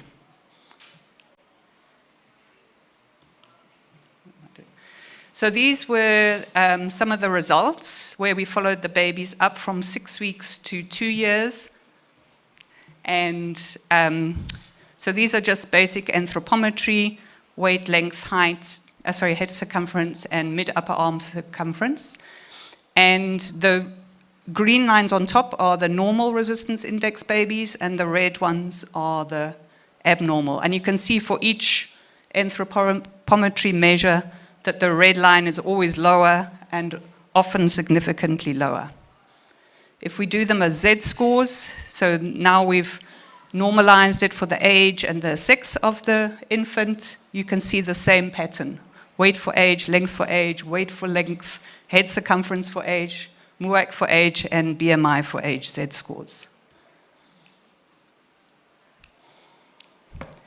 We also were interested in body composition.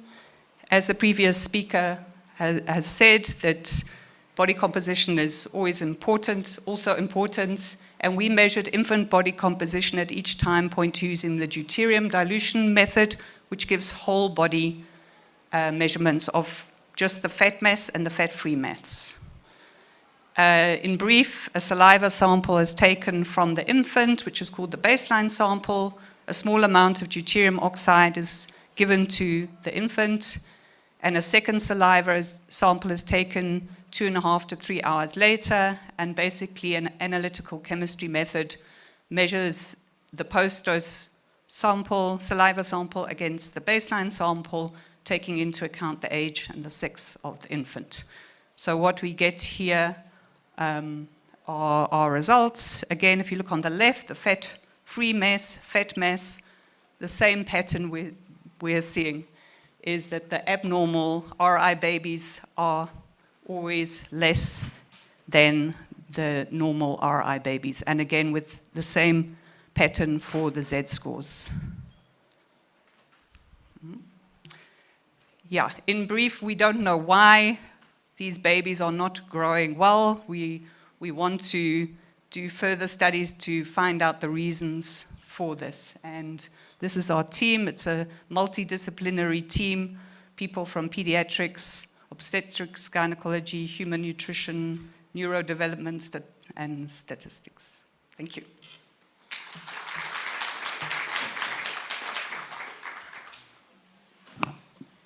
Thank you very much. Any comments or questions? Dr. van der Bout? Hi, thanks for a really interesting talk. My question is, do these babies ever catch up? So is this temporary or is this a permanent thing? Yeah, we don't know. One of the reasons I've left the premature infants out is because we didn't have so many, and because we know that they generally do catch up growth. But if I look at most of these curves, it just looks like they are just permanently behind. They don't seem to catch up much at all from what we've seen.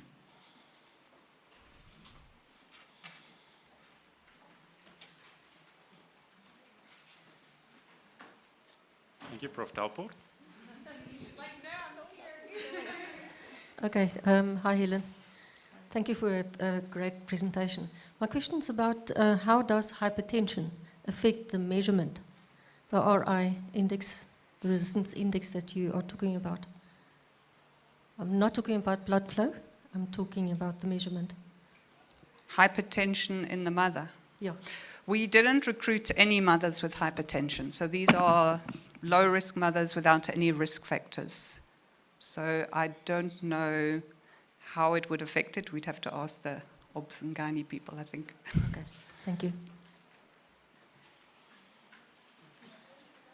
Thank you very much. Oh, sorry, one last question from Prof. Sinkan. Thank you very much. Working. Thank you very much for the presentation.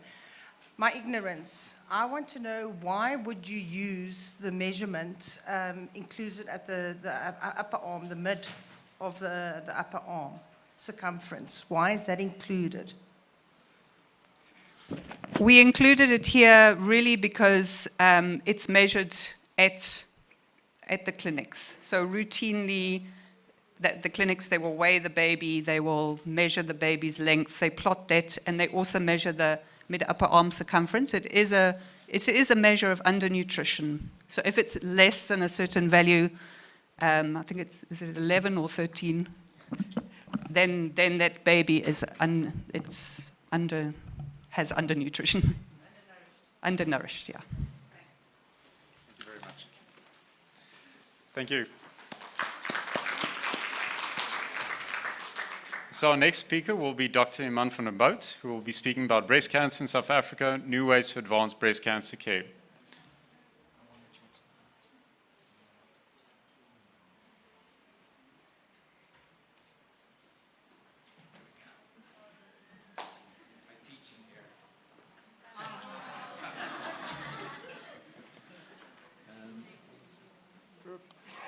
Okay, cool.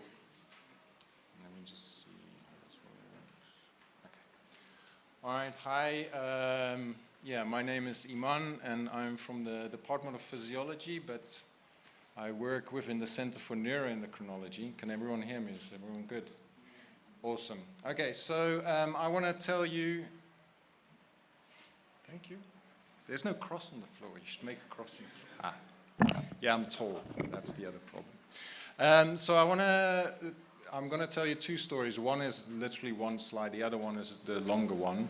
And it's about breast cancer care here in South Africa and how we can advance that for African patients. And as I already said outside, I think a main focus for us is really bringing cancer care to Africa because it's a left behind part of the world in terms of research.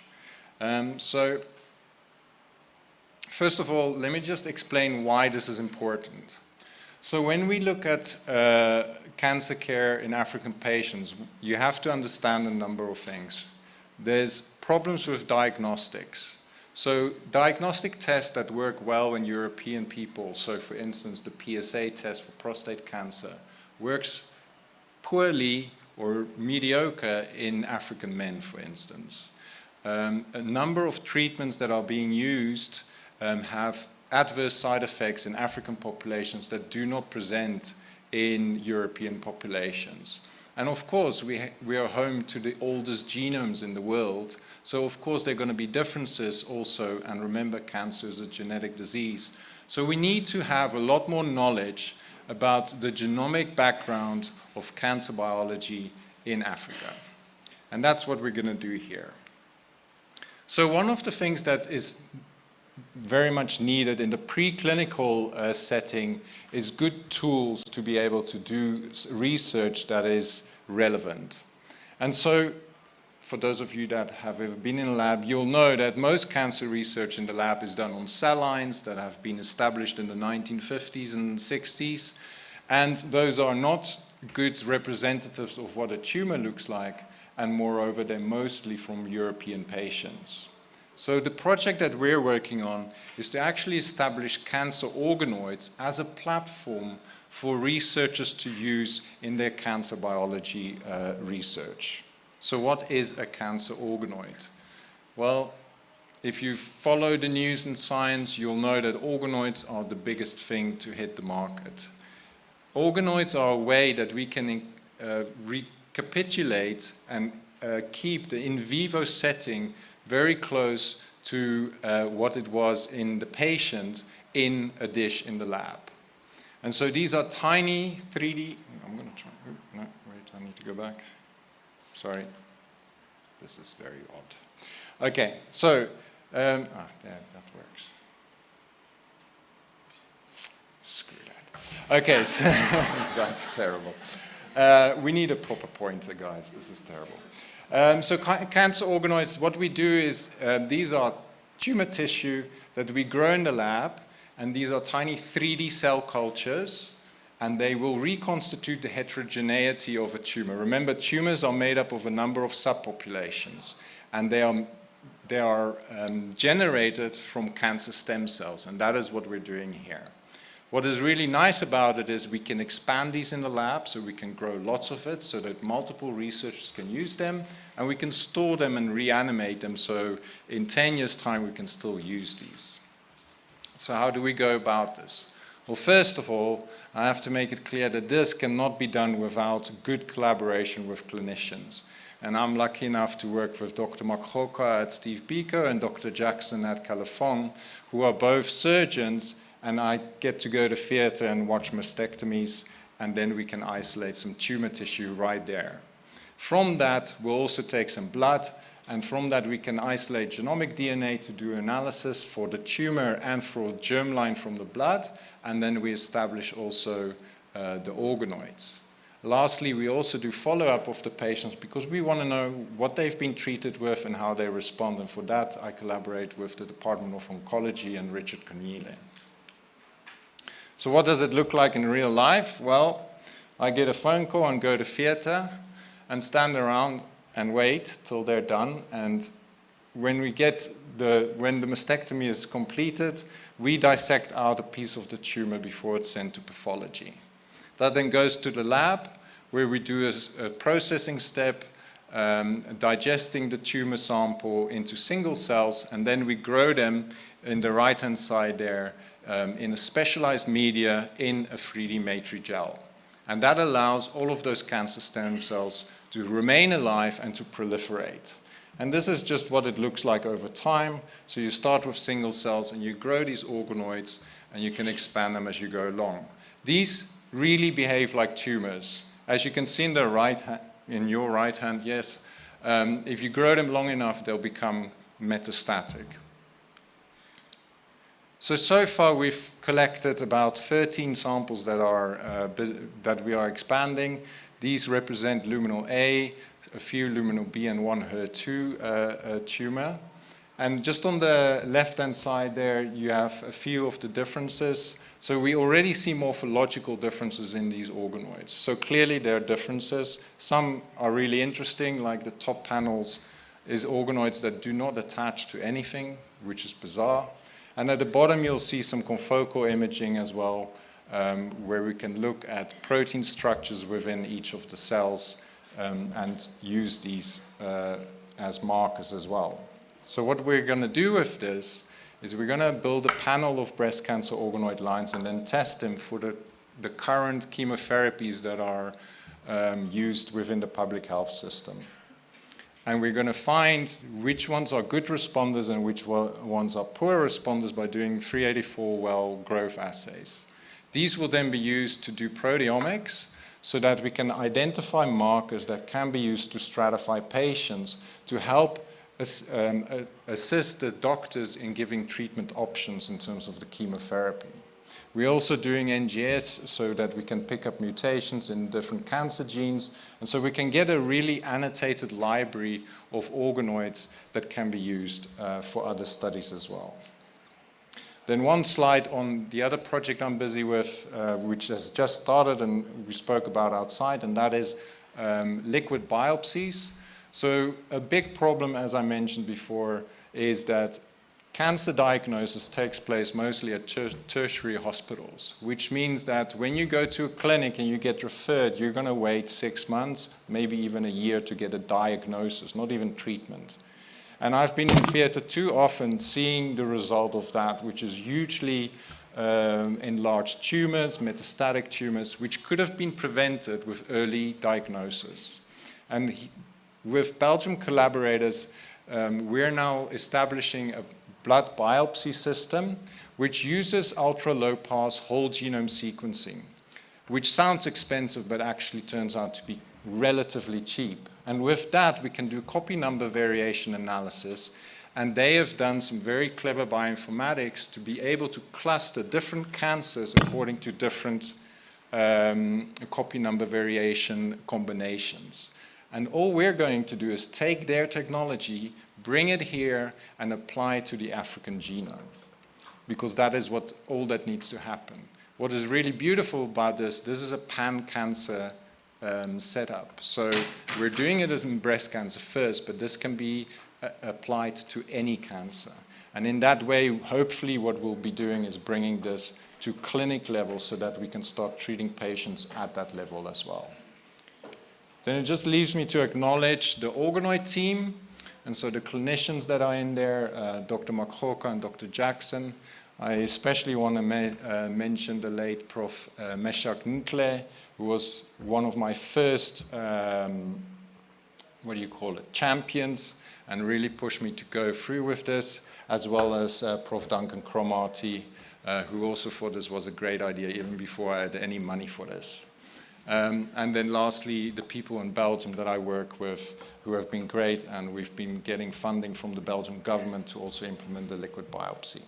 So thank you very much, and I'll take any questions.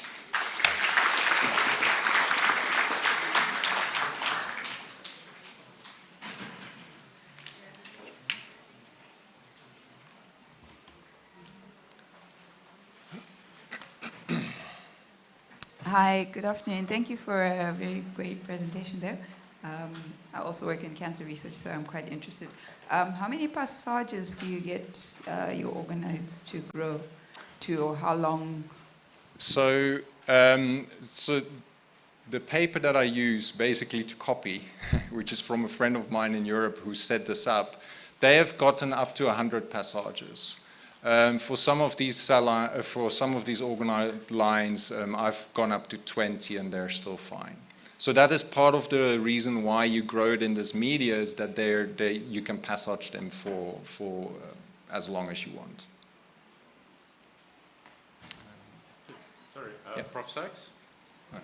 Sorry, Prof. Sachs, if you just wait for the microphone. Mine is a two-part question. How long does it take to grow your organoids, i.e. how long till you get some results that you could give back to the treating doctor to provide the chemotherapy? Is it feasible, that time frame? And then the second question, is there any ethical implications with these patients? Do they sign consent because you're going to be growing their cells and using them 10, 20 years down the line? Do they know that? Yeah, great questions, thank you. So the first part of the question, so part of the project is also to see if it would be possible to do that. So in Europe, this is what's being done. So they grow organoids just to treat them with different drugs to indicate to the treating doctor what treatments will work. We are aiming to do that. It depends on the tumor. So some grow a lot faster than others, but one of the aims is to go down to maybe growing them for a week or maybe two, and then be able to treat them with the different drugs and come up with an answer. Part of the second question, very important as well, and it's something that we were really aware of. So yes, they have consent, they have the ability to withdraw at any time. We give a really elaborate information leaflet that they can take with, and we sit down, either the doctor or myself sit down with each patient the day before the operation and actually really go through what it all means and why they're doing it. And of course, we follow all the normal guidelines of anonymization, etc. as well. Lastly, this is funded by the MRC SHIP, and one of the rules for them is it's not allowed to go out of the country, which I find a very important rule, and we abide by that fully. Thank you. I don't know. There you go.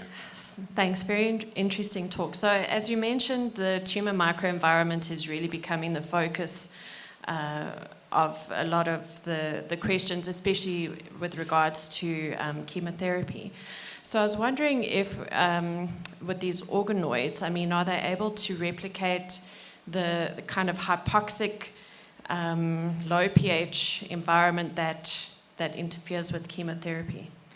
Yeah, great question. So it depends on how big you grow them. So you will get a hypoxic core. But I think a big focus in the field is to start introducing additional non-cancer cells to really represent that microenvironment, and then also introduce things like low oxygen or starvation, etc., to really start to build on this model. We work, a different project that we've worked on is on spheroids, so we actually take cell lines and we're trying to build more complicated models using cell lines as well to do work like that as well. Yeah. Sorry. Final question. Thanks for the presentation. So my question is related to that and the environment. Is it possible, once you've grown these organoids, to re-inject them into animals to develop a xenograft animal model? Yeah, it's been done very successfully, and it looks pretty good. It's much better than cell lines, that's for sure. Yeah. Can we collaborate? That's why I'm here. Thank you. Thank you very much.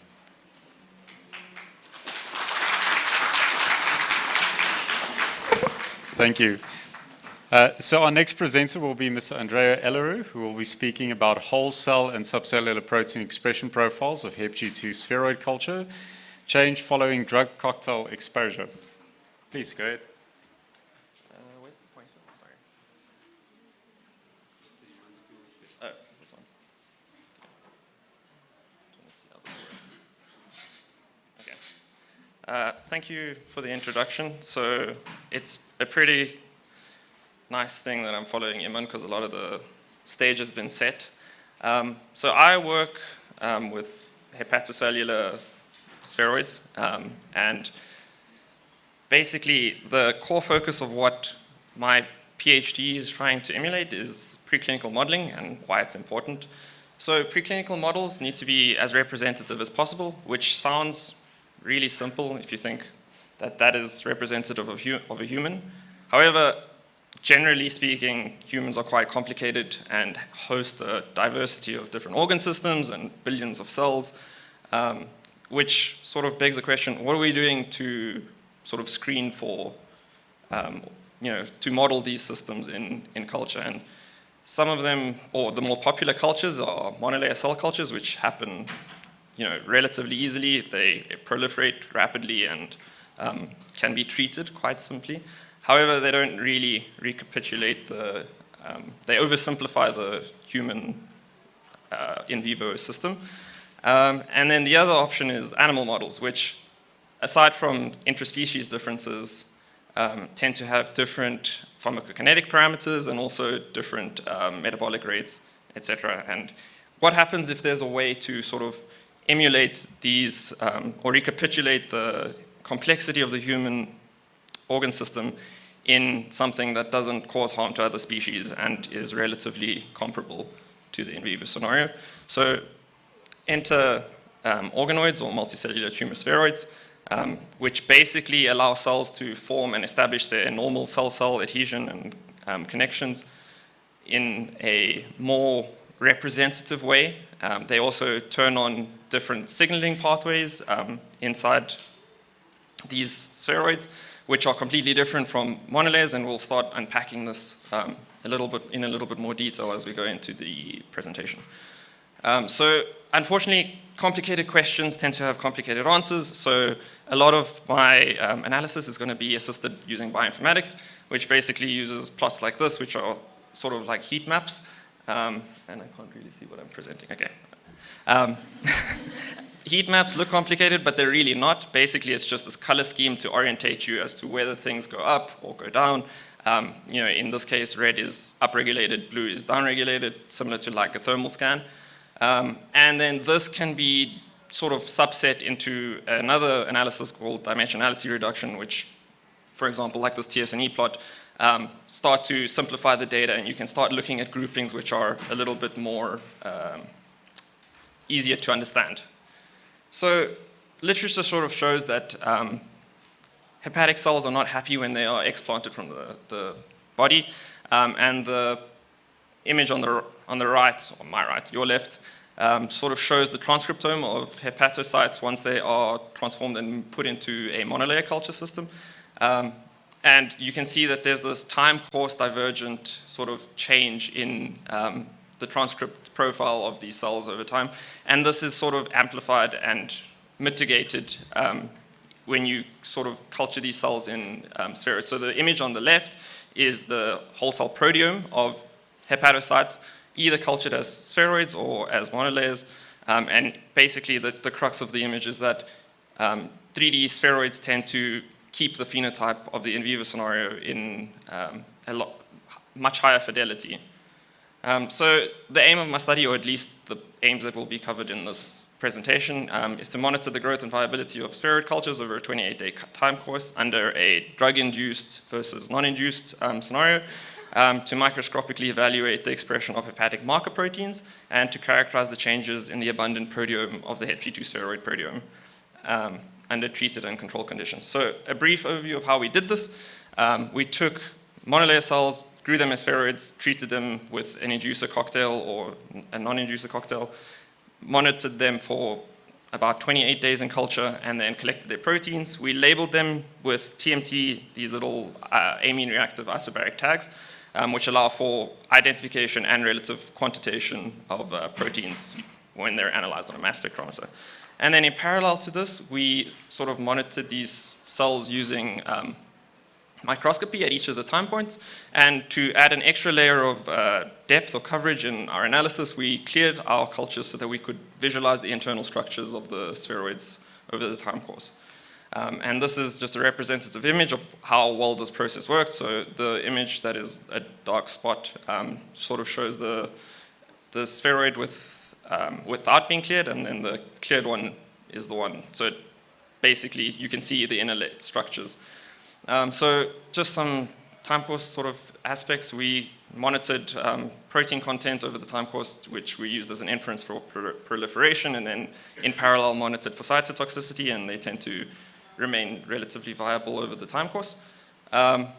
We found it a little strange that there was that little cytotoxicity, so we wanted to confirm that these cells could respond to a known cytotoxin, so we just treated them with puromycin to show that they do indeed respond to toxins. So this is just a normal live dead fluorescein diacetate PI assay. These are our spheroids over the time course, and we maintained them well past the point of 28 days all the way down to 42 days just to make sure that these do indeed stay viable. And then we monitored their expression profiles of hepatic markers using confocal microscopy. And the markers that we were interested in were your normal hepatic marker proteins, albumin, alpha-fetoprotein, and HNF4-alpha, which is important for hepatic maturation, differentiation, and lineage specification as well. We did a quantitative fluorescence assay where we normalized all of these markers to DAPI, and we can see pretty confidently that these cells start upregulating their marker protein expression over the time course. We then did a whole proteomics analysis on the observable proteome, and what was really interesting here is that we got this clear clustering divergence between treated and untreated groups, but then these also sequentially changed according to what time period they were harvested from. And this is sort of re-emphasized using the principal component analysis, which shows very much a similar sort of thing. Sorry, I need to go back. In that your monolayers clusters together, and then a clear divide between those spheroids that were in treated and untreated conditions. We did a variance analysis on proteins that were differentially expressed over between different treatment and control groups at the same time point. And we saw that there were quite a big difference in the types of genes or proteins that were being upregulated based on what was being exposed, what these spheroids were being exposed to. And I'll save some time in sort of explaining what each of those proteins are, but the crux is that control spheroids tend to upregulate all of their adhesion molecules, the extracellular matrix, proteins, and anything that would be sort of necessary for viability and just being a happy culture, whereas those that were treated with drug changed their expression profiles to be more metabolically adapted to dealing with the drugs that were treated with them. And this is just a video that shows the difference in protein expression profiles in the two different spheroid groups. These were cleared, and I sort of stopped them halfway through.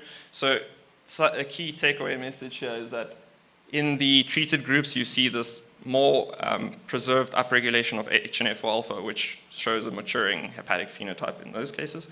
So to wrap up really quickly, we've found two notable drivers of proteome exchange, one being treatment to a drug cocktail, the other one being just the culture environment itself. And these changes appear to be dynamic over the time course. So the longer you culture these things, the more different they become compared to their initial cell source. And I would like to just acknowledge the following parties and funding bodies for their contribution to the project. And thank you very much. I'll take any questions.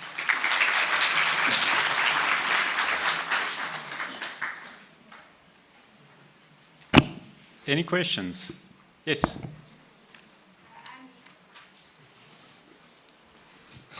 Hello. Hi. Perfect. Andy, thank you so much.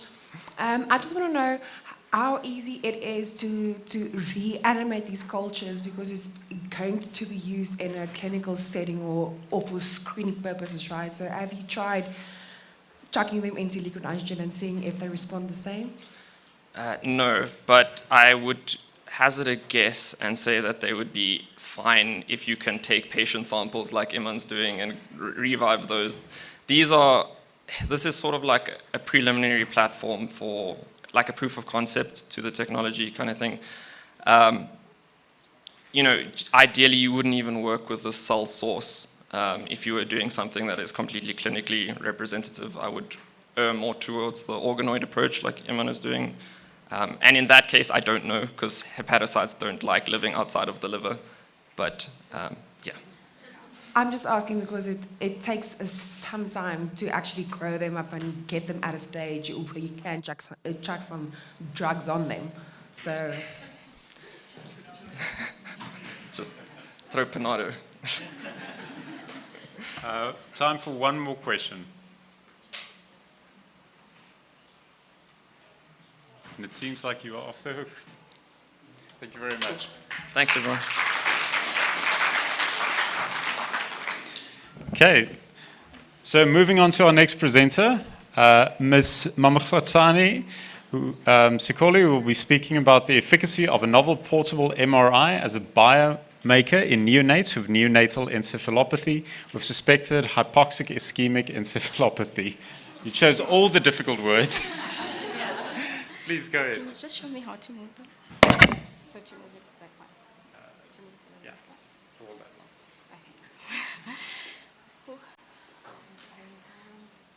Good afternoon. Thank you, Chair, for the introduction. Thank you, colleagues, for attending.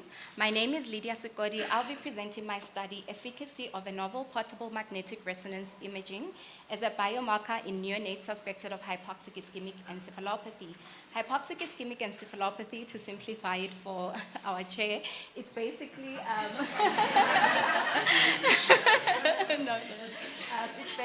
it's basically reduced blood flow and oxygen supply to the brain. Magnetic resonance imaging is a medical imaging technique that uses strong magnetic fields and radio waves to produce images of the internal body structure. Notable features associated with MRI. MRI of the neonatal brain has given us an enormous insight into the brain maturational processes that take place after birth. MRI is a sensitive technique to quantify brain abnormalities in neonates as compared to CT and cranial ultrasounds.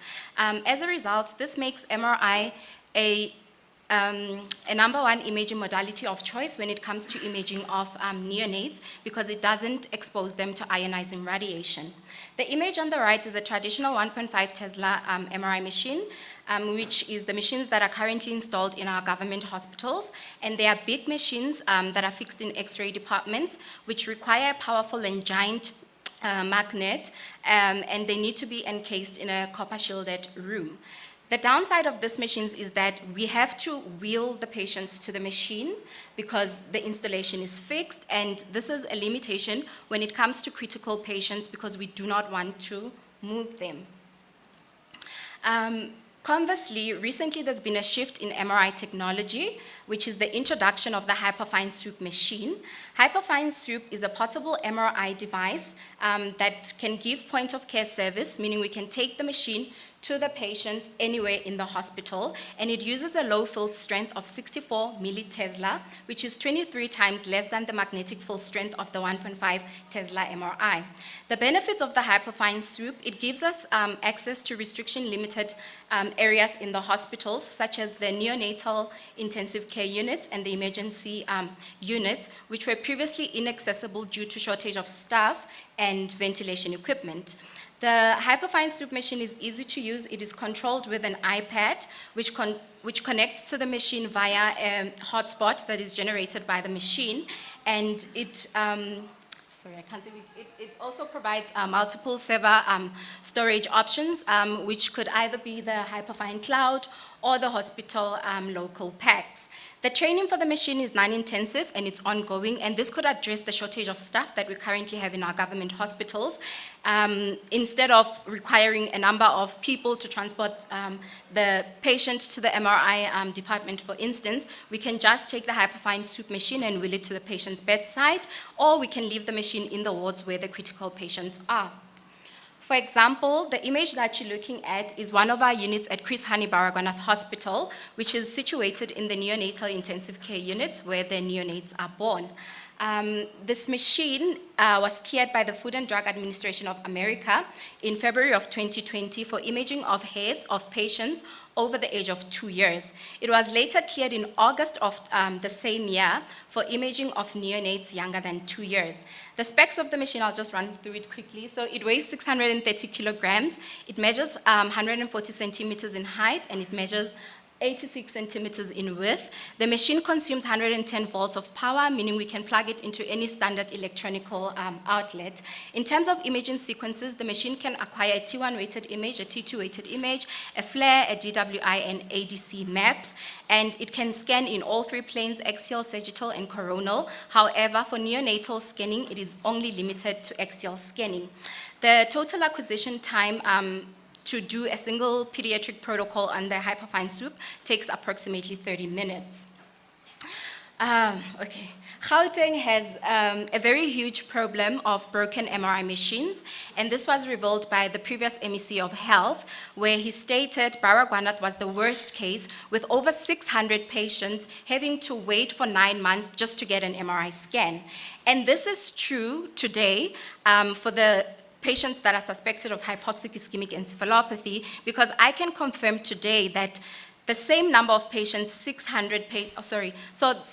he also revealed that 600 patients in 2019 had to wait for 9 months just to get an MRI scan. So today, the same number of patients, if not more, are waiting for over 12 months to get an MRI scan. And the same is true for our neonates that are suspected of hypoxic ischemic encephalopathy. Which brings me to the objective of my study, which is to investigate the efficacy of a novel portable MRI device, the Hyperfine Swoop, as a screening tool for neonates suspected of hypoxic ischemic encephalopathy in Gauteng in comparison to the traditional 1.5 Tesla MRIs, with the aim of combating the long MRI waiting lists for these neonates. So my study is a sub-study to the NESHI observational study, which is a multifactorial and multi-center study conducted on grade 2 and 3 moderate to severe NESHI neonates that are born in South Africa, that are over 36 weeks of gestational age and have undergone therapeutic hypothermia. The aim of the NESHI study is to identify biomarkers, which includes a molecular and imaging component. And the reason why the NESHI study was initiated is because the incidence of neonatal encephalopathy with suspected hypoxic encephalopathy in South Africa is 3 to 5-fold higher than the global average of 1 to 2 out of 1,000 live births. The consequences of NESHI are severe disability, which includes cognitive deficits, seizures, cerebral palsy, and even death. Now, there is a unique feature that is indicative of this pathology in MRIs, which is why MRI was included as the imaging component of the NESHI study. The NESHI study is led by Professor Michael Pepper, who is the head of the Institute of Cellular and Molecular Medicine. This study, so my study is a quantitative design study, which is conducted in the neonatal intensive care units at Chris Hani Baragwanath Hospital and Kalafong Hospital. The study includes a population of 20 neonates, and of this 20, it is divided equally between the two sites. The neonates are of term, and they're over 36 weeks of gestational age. Their birth weight must be over 1,800 grams, and they need to be enrolled into the NESHI study, and they should have been scanned with both the hyperfine soup and the traditional 1.5 MRIs between day 4 and day 14 of life on the same day. Neonates that are born after hours, meaning between 7 p.m. and 7 a.m., weekends and public holidays will be excluded from the study. The assessment of these scans will be done visually, and the results will be recorded on the case report forms by the NESHI radiologists. The assessment criteria for the images will include the nature of the injury, which describes the areas in the brain that have been affected by the hypoxic ischemic event, and will also talk about the severity of the injury. So what does this condition look like on MRI? So these are the features of HIE. We have two predominant types of a pattern of injury. The first one is acute profound ischemia, which is also known as the central pattern injury, and it follows an acute hypoxic event of less than 30 minutes duration, as in the case of placenta abruptio, and it affects the basal ganglion thalamus of the brain, which is depicted with the different color codes on image B. And this type of injury, the extent of it is severe. The second predominant type of feature on MRI for HIE is the partial prolonged ischemia, which basically affects the watershed areas of the brain. And this type of ischemia follows a mild to moderate hypoxic event of over 30 minutes of gestational period. And just to save time, this is the main MRI prognosticator, which is the absent posterior limb sign. When you see this sign, so on image A, that is what a normal term neonate should be looking like. So we expect to see that white highlighting line, which is called the posterior limb of internal capsule. When the neonate is term and is normal, that line is supposed to be hyperintense like that, so it should come up bright. So if the neonate is sick or abnormal, then we'll have a loss of that normal signal that we're seeing on image A as in image B. And the images on the further left, those are the types of images that we get with our machines, which is the 1.5 Tesla MRI and the 64 millitesla MRI. The reason why I put these images here is to show you that with the 1.5 Tesla MRI, we're able to pick up that normal highlighting of the posterior limb of internal capsule, but because the hyperfine soup machine uses a low field strength, we are losing detail in that region of the brain because of the graininess in that region of the brain, and we're not able to delineate clearly the different structures in the basal ganglion thalamus. This is a case that we had in Kalafong Hospital. So the patient was diagnosed of NNE, baby head brain injury, and as you can see on the 1.5 Tesla MRI, even though there is brain injury across the brain, but we can still pick up that normal highlighting of the posterior limb of the internal capsule with the 1.5 MRI. However, with the hyperfine soup MRI zooming into the basal ganglion thalamus region, we still can't see that normal highlighting of the posterior limb of the internal capsule, and we can't confidently say whether it's highlighting or there is a loss of it. But the upside of this machine is that if it's gross pathology, like in the case of this neonate, it's able to pick up the pathology, but when it comes to minute, small pathology, we still need improvement in terms of that. And so I'll skip this part because I've already spoke over it. So because we want to improve the imaging of this machine so that we can use it as a screening tool in our government hospitals to try and combat the long waiting periods for these neonates, what we have done as the NESHI team is to collaborate with the Hyperfine company, the St. Thomas, and the King's College London University. What they've done is to take a single slice of these images and scan it using different inversion times, which can be seen on the image on the far left. So the first one, I don't know where to point. So this image here is what we initially saw when we scanned with this machine. And the image on the far left is the reference image of what we wanted to see on our images.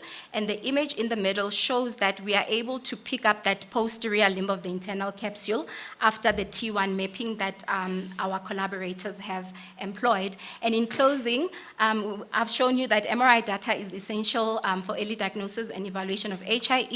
The development of portable MRIs has increased accessibility and safety of MRI for critically ill neonates, and screening with both portable MRI and 1.5 MRI may be the key to combat the long MRI waiting list in our government hospitals.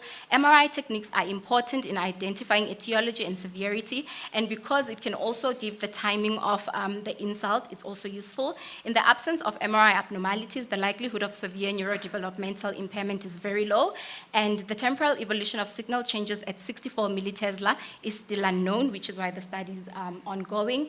And in closing, I would like to acknowledge Prof. Michael Pepper and the rest of the collaborators and everybody that's part of this project. Thank you so much.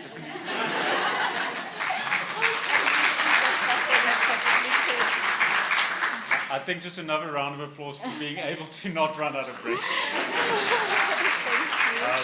In the interest of time, if there are any questions for the speaker, if we can please attend to it during the comfort break. Thank you very much. Thank you.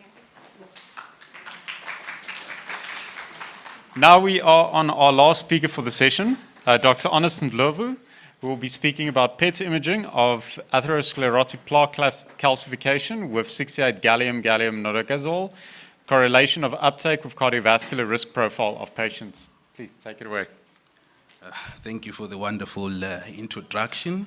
Dr. Ndlovu from the Department of Nuclear Medicine. It is a pleasure to present our work from the department titled PET Imaging of Atherosclerotic Plaque Calcification with Gallium-68 Nodazole. In this study, we correlated uptake with the cardiovascular risk profile of the patients.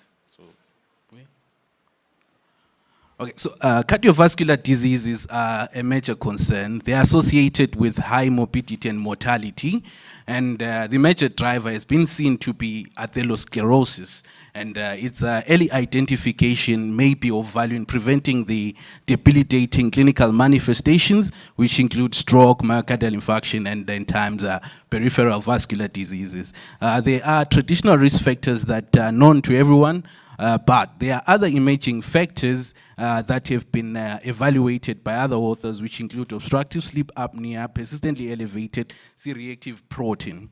So atherosclerosis, its etiology is poorly understood. However, it has been proposed that in patients with persistently elevated low-density lipoprotein cholesterol, there is accumulation of this LDL cholesterol in the intima, which upon breach of vascular integrity, there is efflux of monocytes, which become macrophages. They then oxidize the LDL cholesterol to a toxic LDL cholesterol, which in turn is toxic to the macrophages themselves. So eventually, the macrophages die by process of apoptosis or necrosis.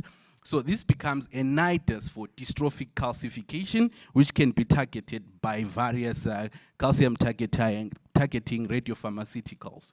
So, as I mentioned earlier, that there are macrophages involved. So, inflammation is the hallmark of atherosclerosis.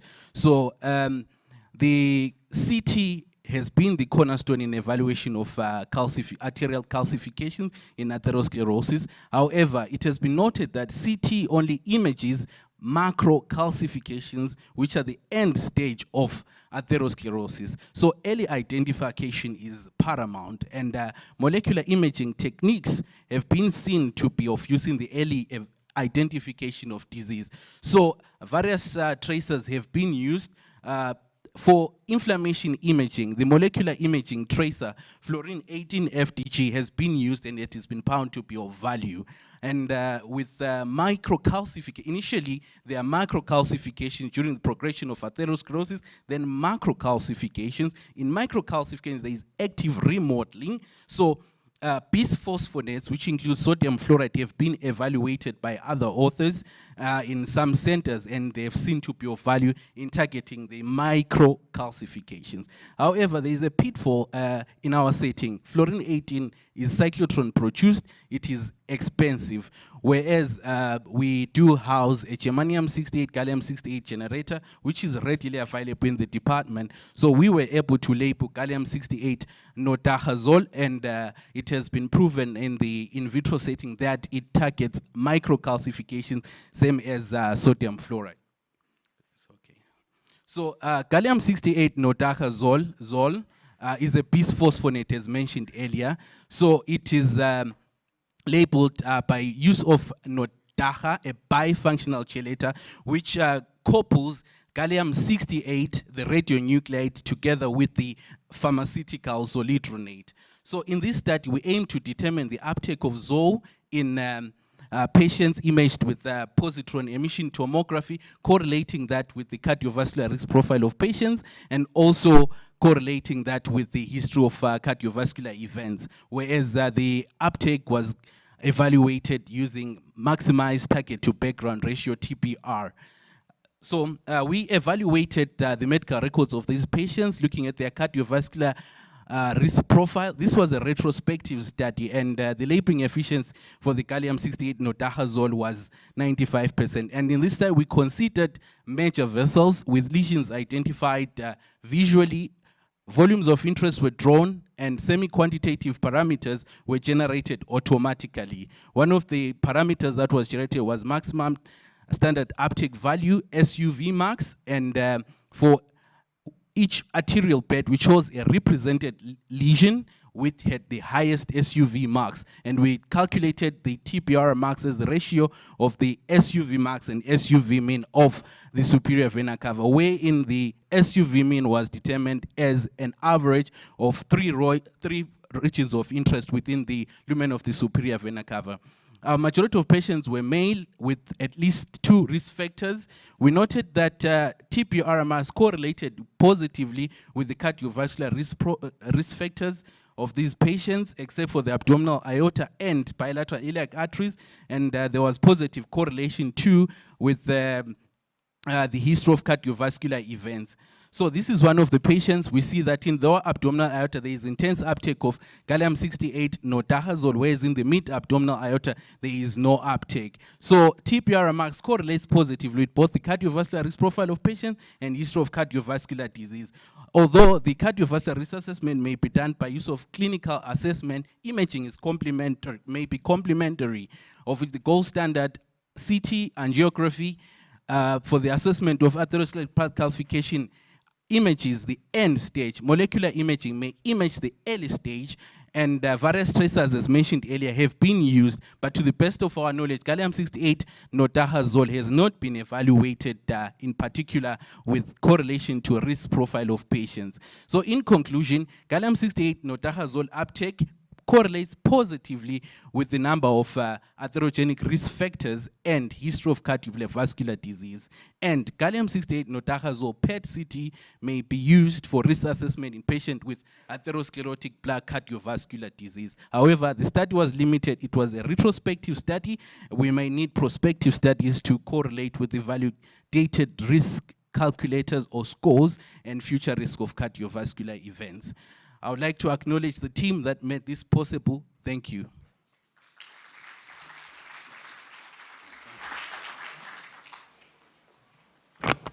Thank you very much. Any questions? Yes, there at the back. Prof. Square. Hi, thank you very much for that presentation. Was I correct to see that the thoracic aorta did have uptake of the nodahazole? Yes, you are. So what? Just for like really naivete, why would the thoracic aorta take, absorb it, but not the abdominal aorta? Okay, thank you for that very important question. So as we mentioned earlier, that gallium-68 nodahazole images microcalcifications where there is active remodeling. So it is incorporated within those calcifications. So for the abdominal aorta, a study by Bessa et al. Demonstrated that atherosclerotic plaque calcification is early with the abdominal aorta compared to other arterial birds. So we presume that in the abdominal aorta, those are macrocalcifications which are already stabilized. And of note, there is issue to do with the unstable and stable atherosclerotic plaques. The unstable ones are those that are active remodeling, where there are microcalcifications, and those are more at risk of rupture compared to the stable ones which have macrocalcification. So the issue here is the incorporation in active remodeling calcifications. Thank you very much.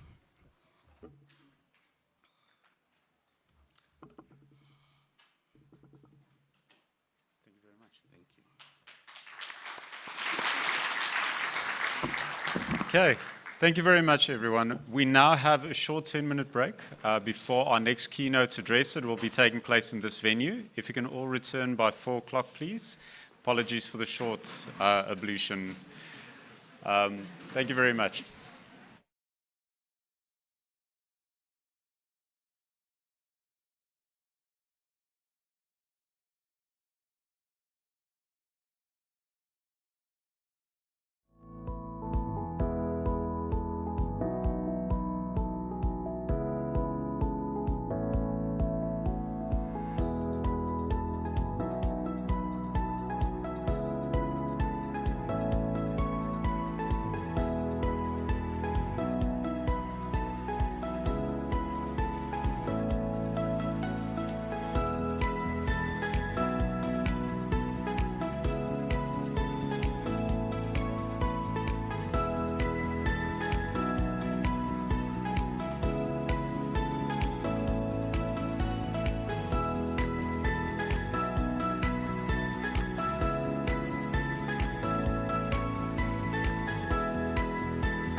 Good. Okay. Hi, everybody. All right, guys, shall we settle down and kick off this next session? Okay, so my name is Khomotso Matabe, and I'll be your program director for this, the rest of the sessions for today. I've been asked to just remind you guys about the house rules. So all cell phones to please be on silent. I think we know about the presentations being uploaded beforehand, especially when you get to the oral presentations. I'm hoping those have already been uploaded. Emergency exits, there's the two across the middle passage there, and then of course down at the bottom here. Remember to sign the CPD points if you're needing those points. And then we just need to try and be careful and keep to the times. Okay, so the oral presentations, when we get to them, will be 8 minutes for the presentation and 2 minutes for questions. And yeah, let's hope we don't need to bring out the sweets, right? Okay, so our next keynote presenter, keynote speaker, is Dr. Irene Dankwa-Mulan. And just a little bit about her, she's going to be talking in our session on innovation in teaching and learning. Dr. Dankwa-Mulan is a nationally recognized industry physician and scientist, health equity thought leader, scholar, and author with over 20 years of diverse local, regional, national, and global leadership experience in healthcare systems, businesses, and the community. She's currently the Chief Health Equity Officer, Deputy Chief Health Officer at Meritive, which was formerly known as IBM Watson Health. Her current research strives to develop and evaluate data sets, real-world data, algorithms, as well as inclusive technologies, specifically around artificial intelligence and machine learning-driven technologies. One of her priorities is advancing technologies to promote social good and equity. She supports inclusive and participatory engagement with communities and stakeholders. She helps teams with modeling complex decisions associated with health equity and social determinants of health. Dr. Dankwa-Mulan has engaged in the implementation and evaluation of data and evidence studies, including social, legal, and ethical implications of using these emerging technologies. Dr. Dankwa-Mulan was formerly the Deputy Director of Extramural Scientific Programs at the National Institute of Minority Health and Health Disparities at the NIH, and played a key role in promoting strategic trans-NIH and federal efforts. She's the lead scientific editor of the first authoritative resource textbook called The Science of Health Disparities Research, which is designed to identify research questions, guide collaborative and participatory efforts with communities to promote health equity. Dr. Dankwa-Mulan has published widely on health disparities, evaluation of AI and machine learning technologies, including on the integration of health equity, ethical AI, and social justice principles in the AI and ML development life cycle. Please help me welcome Dr. Dankwa-Mulan, who will be joining us virtually.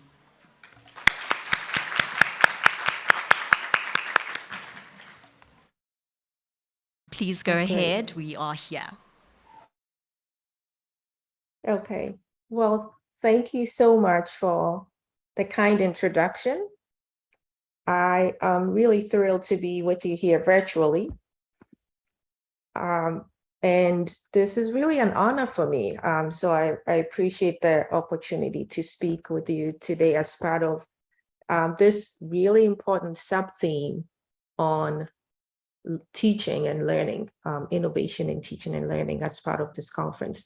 I know when I was initially nominated and by Professor Steenkamp, and then by invited by Professor Mashaba Thompson to speak on the topic, I began to think through the importance of research, research and innovation, and curiosity for learning, and how that has really shaped my perspective and opened up opportunities that I thought I would never have imagined. So in my presentation, I'm going to draw on my perspective and experiences, including my lived experience, my training, my research background, all of which are important aspects of,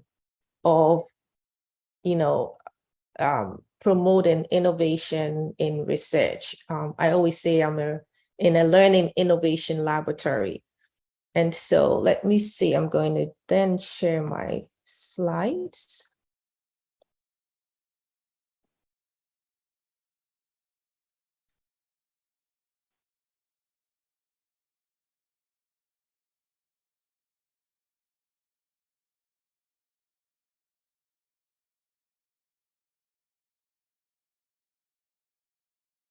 Are you able to see? Okay. So I just want to start by spending just about 2 minutes telling you my story, because I always say I'm a product of a culture of innovation in learning and teaching that integrated a social mission, and a social mission that really embraced fairness and equity and empathy and values for learning. I'm also a product of those institutions that promoted equity, equality, diversity of thoughts, and inclusion. And I always like to share here my story. This is my grandmother, and she had 11 children. My mother was the 4th child. And so I'm the granddaughter of Madame Rose Efua Dakwara, who is from Asama in Ghana. And my grandfather, Mr. Dixon Samuel Jesse, was a cocoa farmer. And cocoa has been one of Ghana's main exports and has been central to the country's development, economic reforms, poverty alleviation since Ghana's independence in 1957. And so this is me visiting my grandmother's home with visiting my relatives and my uncle and cousins in the village. And I do want to tell you about my grandfather. This is my father's father, because his story really influenced my passion for public health, for healthcare, and learning, and my curiosity in health. And you could see my grandfather sort of in the back of the picture with his family and his wife and children. This was the wedding of his oldest son, my father's oldest brother. It was in 1960. And he was 58. It was just 3 years after Ghana's independence from the British rule in 1957. And this is our hometown in Akwatia, and you could see in the lower bottom the aerial view of St. Dominic's Church, which was really also where my family attended services. And my grandfather, I wanted to tell you, was the first and only Black to be hired to work as an account clerk at the Ghana Consolidated Diamonds. And so he was the only person to complete primary and secondary education, one of the few educated in the town of Akwatia. All the Ghanaians worked underground in the mines. And so my grandfather was the only one who worked sort of as a clerk or accounts assistant. So comparatively, he made a lot of money relative to the Ghanaians who worked in the mines. And he eventually saved all his money, which is about 5,000 pounds, bought land, and built the very first hospital in the region, St. Dominic's Hospital, Akwatia. And so he and his family worked together to run the hospital. There were also Catholic nuns from Germany who came to assist, help my grandfather to establish the church. But I'm telling you this because this hospital is now a 357-bed hospital providing primary care services across Eastern region, in the neighboring towns and border regions. And in a way, this is a teaching hospital, right? Primary care, prevention, and screenings are still provided in the in the neighboring towns by the staff. They provide teaching in the marketplace, in venues where people gather, and where patients and family lives and work, and where the kids go to school. And so I grew up in an environment where I saw this as sort of innovation. A solid primary care infrastructure was essential to keeping a population healthy. Even though I do not recall going to a hospital building or seeing a pediatrician for annual health checkups, annual prevention, because it was all done in the school. When you were sick, you go to the school health nurse who took care of sick students in the school. And that was sort of, education was traditional and really, to me, innovative. So I learned from my grandparents, their wisdom, their life experiences, and a great education really created a ladder of opportunity. And I enrolled in an all-girls school, boarding high school. This is Holy Child, one of the top rated. And there you could see me in the back. This was the science students, and I was a part of it. And we really compromised and studied without much textbooks. Our chemistry and physics teachers were Peace Corps volunteers from the United States. So I'm only sharing a picture of my science class, but we had a curiosity for learning. And I tell you this early part of my story because I want to share sort of my life course trajectory, my early experiences, and how that has influenced me. And when I came to the United States and completed my medical school and public health degree, and I went to work at the National Institutes of Health, and I directed the Innovation Office of Research, Innovation, and Coordination. One of the first things I wanted to do was to gather a group of scholars that were interested in really advancing innovation in health and in disparities. And so this is me. So after, all the schooling, I spent 8 years at the National Institutes of Health. I would convene scholars for an intensive translational, transdisciplinary health disparities course. And so this is the work that has carried on, and really proud of this scientific textbook, and currently working, having spent 6 years at IBM. Some of you know it as, it's International Business Machines, but most of you know it as IBM in the United States, but it's also global. Working with partners, working with, now it's called Merative, but we work really to improve data insights, technology, promote health equity and health outcomes for all populations. And so what we try to do is really center people in our health and our technologies, and like I mentioned, working across the health industry or the health ecosystem. So before I really talk about, I had key messages to share, I want to sort of establish some definitions for this discussion of this short, my keynotes.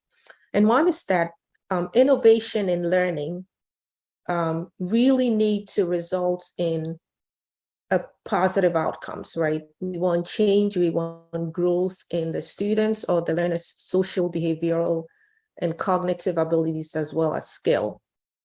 And that effective teaching or innovation in teaching should be rooted in principles that are adapted to that learner's context and their environment, including their readiness or their motivation or the mastery of what they have already. And that a culture of innovation and in learning and teaching needs to engage those potential adopters, so the students, the patients, and encourage ideas that are appropriate to their specific need in order to really enhance the effectiveness of the innovation. Because then otherwise, the innovation may not have much of an impact. So this is sort of the background that I wanted to share. And so these are 3 key take-home messages or points that I wanted to make. And one is that those principles of innovation in learning and teaching, especially in the healthcare professions, right? Especially in health sciences, should not only focus on improving those methods or processes, but most importantly, in promoting outcomes, right? Outcomes that will ultimately lead to fair health, to just health, and to equitable health. That's key. The second point that I want to make is that innovation in teaching and learning really should embrace a blended, inclusive approach, and an approach that embodies translational, transdisciplinary, and transformational research approaches. And my third key point that I also like to share is that really our humanity, our empathy, our diversity of thought are all important aspects of advancing this innovation. They are really foundational in advancing our innovation in teaching and learning. And I'm saying this especially in the healthcare sciences, because this would really help to understand or advance equity, advance fair health and just health. And so I'll go through the 3 key points one by one to I mean. And the first is that, you know, if you think about it, if we define the future as 10, 20, 15 years from now, it means that the research innovation that you conduct today, or what you and I all do today, is going to be critically important, because the year 2025, or in 10, 30 years, our world or our society is going to be building on those basic knowledge and those abstract ideas, the discoveries that you and our students and all of us came up with today, right? Because those innovative and wonderful things that we're hearing about at this, you know, your research, faculty research day today, that we may also even know the science advances today that we take for granted in the world right now were really advances, right? That came up in the 1990s, that came up in the year 2000s. And so that's the foundational substrate that we're exploiting today. But there's so much disparities and so much inequities and health and unfair differences that we also need to look at promoting those outcomes in that sort of innovation. The second key point that I wanted to make is that there is so much missed opportunities, so much science that we have published, that we have conducted, that are really poorly managed.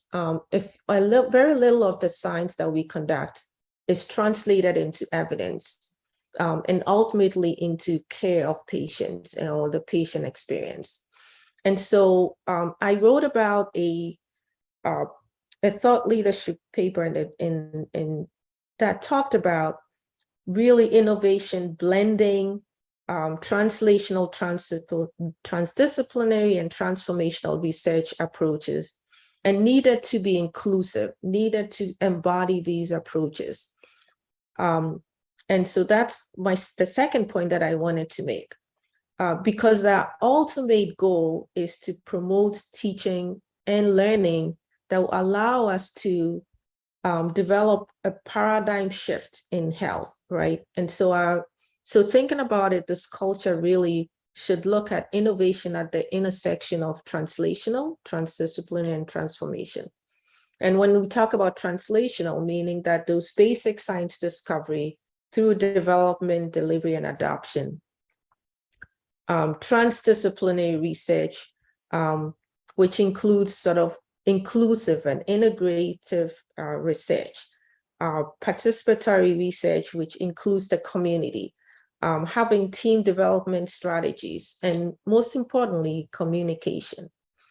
And when we talk about transformation, you also want to look at the culture that and the context, and create a vision that would actually look at meeting the needs of the adopters, right? Identifying any structural or systemic changes that are probably pros and barriers to improving health. And I think it's also important to look at establish effective strategies to evaluate, right, how the innovation or learning is being, whether it's impacting how that's being effective. And the final point that I wanted to make is that our humanity, our empathy, our diversity of thoughts, which I talked about, is really important and foundational substrate for innovation in teaching and learning. Our vision of design, our vision of creativity really needs to be merged with the consideration or creativity for everyone and for the next generation. And so thinking about health equity, thinking about fairness and justice also means that in our innovation, we're bringing the floor up for everyone, for our neighbor, and not really continue to raise the ceiling and really making the world a better place for everyone. So a little bit of this means that, that our patients and our populations are really the recipients of our innovation in teaching and learning. And so they should be at the center of what's driving us, and that our humanity and our empathy and diversity, like I mentioned, is a core substrate of teaching and learning.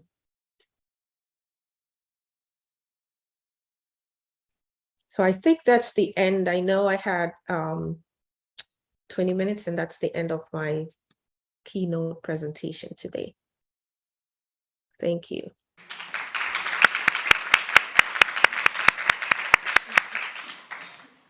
Dr. Duncan Malan, thank you so very much for your presentation. It was brilliant. I certainly, and I'm sure everybody else in the room, particularly liked it. In South Africa, certainly the challenges of health inequity are something that is important to us, and we know our role in correcting the imbalances of the past and making sure that everybody has access to good quality health care. But unfortunately, we are running a little bit behind schedule, so we won't have time to take questions. However, thank you very much for putting up your details, and I think everybody who has a question or a comment will take the freedom to then reach out to you directly. So thank you so much for your time and your wonderful, inspiring words. Thank you so much. Thank you. Take care. Bye-bye. All right, guys, we're going to jump straight into the next session, which is then oral presentations. I am going to keep this introduction brief because the session is going to be chaired by Prof. Vanessa Steenkamp. And I mean, if anybody actually needs me to say anything about Prof, then I think I'm in the wrong room. Okay, Prof has done some amazing work of which we're all aware. So I'll just quickly go through this and then we can jump straight into it. And do, bear with us for running a little bit behind time, but I think the things that we're busy covering and the conversations that are being had are important enough for you to get home like 15 minutes late, right? Okay, so the next session, still carrying on under the theme of teaching and learning, is going to be chaired by Professor Vanessa Steenkamp, who's our Deputy Dean of Teaching and Learning. Prof has a doctoral degree in clinical chemistry and also has a postgraduate diploma in education. Her special interests include the assessment strategies and the use of e-technologies in both teaching and learning. She's a member of the Teaching and Learning Committee of the South African Committee of Medical Deans and holds the position of Chair of the Subcommittee on Assessment for the Dirisana Project, which is an EU-South Africa partnership with a mission to improve medical education, and that's certainly what we're all about here. Prof holds the position of Vice Chair on the Executive Board of the Education and Management Division of the International Federation of Clinical Chemistry and has served as Director of Education of the International Association of Therapeutic Drug Monitoring and Clinical Toxicology. I'm going to close it off here that prior to her appointment as Dean, Prof was actually our head of the Department of Pharmacology at UP. So without further ado, Prof, I welcome you up on stage and to kick us off for the final session. Thank you so much.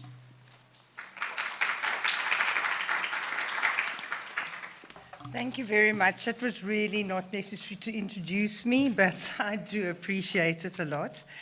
And I now have to put on my glasses so that I at least can read the small writing on the program. So our first presentation is by Ms. Tatum Mitrovic, and it is entitled A Survey of Knowledge, Attitudes, and Particles of Plagiarism by undergraduate healthcare science students at a selected tertiary academic institution in Gauteng.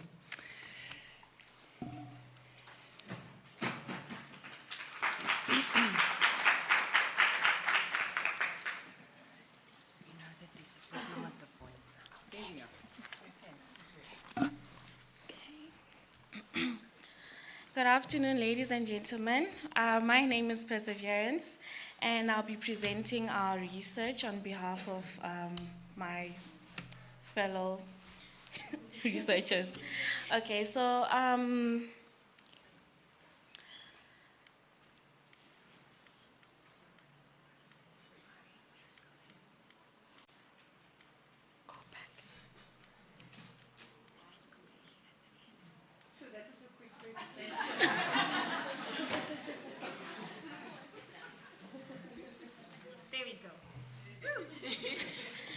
okay, so the title of our research is A Survey of Knowledge, Attitudes, and Practices of Plagiarism by undergraduate healthcare science students at a selected tertiary academic institution in Gauteng. Our quote for today is, "When you have a wheat of your own, it's a pleasure to credit other people for theirs." Plagiarism is a growing concern in the healthcare sciences as the rise in incidences of digital plagiarism seriously threatens the institution's integrity and academic reputation. Plagiarism is a form of academic misconduct involving presenting formal academic work under the false pretense of the work being entirely one's own. The most prominent motivators leading university students to plagiarism are poor time management, complicated academic requirements, strict deadlines, and the desire for academic excellence.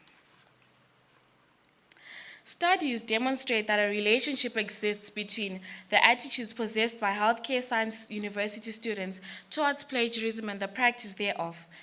Apathetic attitudes towards plagiarism resulted in a high prevalence of academic dishonesty. In contrast, serious and attentive attitudes were linked to avoiding plagiarism and thus fewer incidences of academic misconduct. Our problem statement: the noticeable rise in plagiarism is a cause for concern. The reliance on online sources has created an opportunity for students to actively or unknowingly plagiarize due to a lack of knowledge or the proper use of referencing techniques. Furthermore, it is therefore important to eradicate plagiarism, as the practice of plagiarism can pose a risk for future safe patient care. The aims of our study are to ascertain the knowledge, attitudes, and practices of plagiarism by healthcare science students at the selected tertiary institution in Gauteng, and also to correlate the knowledge and attitudes of plagiarism with the practice of plagiarism amongst healthcare science students at the selected tertiary institution. Our research question is: what are the knowledge, attitudes, and practices of plagiarism by healthcare science students at the selected higher education institute? Plagiarism decreases the quality and integrity of academic work that is being produced by the university. The results of this research can be shared amongst other universities as a learning opportunity and to create platforms to teach students about plagiarism. In addition, the results obtained from the study might help to identify any weaknesses and act as a preventative measure against plagiarism. So for our methods, we obtained ethical clearance and approval to conduct the study by the higher education Institute. The consent form was granted by all the departments involved in the School of Healthcare Science. A quantitative cross-sectional study with the purposive sampling technique was conducted between March to April 2022 with a population of 803 students from the 5 departments of the School of Healthcare Science. An adapted Likert scale questionnaire from Al-Zarani 2020 was used. The questionnaire was piloted in February 2022 using first-year students, and the results were not used in our main study. A Google Link questionnaire was then uploaded on a higher education institute teaching platform between March to April 2022. The researchers sent a weekly reminder to the students. All data was analyzed using the SPSS version 28 with the assistance of a qualified statistician.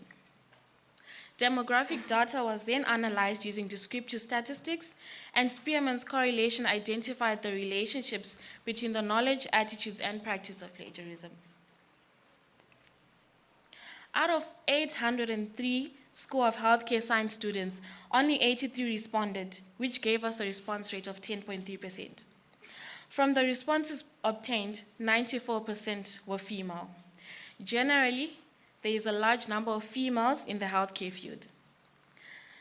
The age distribution of the students that answered the questionnaire was ranging from 21 to 23 years, with 47 of them being in their 3rd year of study. Almost all the students reported that they had heard about plagiarism before. At this specific selected tertiary institution, all students must sign a plagiarism declaration before completion of any online assessments. As a result, the students were aware of the instances of plagiarism. Moreover, 91.6% of students strongly agree that copying another person's work word by word is considered plagiarism. Then we move on to the attitudes. More than 2/3 of students in the study are non-native English speakers, and 8.4% justified copying parts of a paper that had been published already. Al-Zarani was in agreement with this fact, as 22.1% of students in his study agreed with this statement. Almost all the students in this study agreed that plagiarism harms science. However, a study was done by Kaina and it was in disagreement, as only 48.9% agreed to this statement. More than half of the students strongly agree that they have not used another individual's idea as their own. A study done by Al-Zarani was in agreement, as 61% of students had not used another individual's idea as their own. The correlation was rated according to Akoglu. There was a weak correlation between the knowledge of plagiarism and the attitudes towards plagiarism. We also found a positive correlation between the knowledge and the practices of plagiarism. From our study, we find that healthcare science students at the selected institution have a high knowledge of plagiarism and good attitudes towards plagiarism. However, the unintentional practice of plagiarism does not support the numbers of the knowledge of practices that are considered as plagiarism. As a result, this gives us an indication that students do not actually have an in-depth knowledge on what exactly is considered as practicing plagiarism. Judging from the results obtained, it is important that universities instill knowledge of the instances of plagiarism and educate students on exercising good attitudes of plagiarism, high knowledge of plagiarism, and low practices towards plagiarism. Furthermore, with all these results that we've presented, it is very important to interpret these results with caution, as there were discrepancies in departmental responses and the year of study as mentioned above. As a result, it might be possible that there was a sampling bias. The limitations of our study was that there was a decrease in amount of time for data collection, which was only 4 weeks. In addition, the very small response rates received might have been a result of survey fatigue. These are our references. Thank you. Any questions?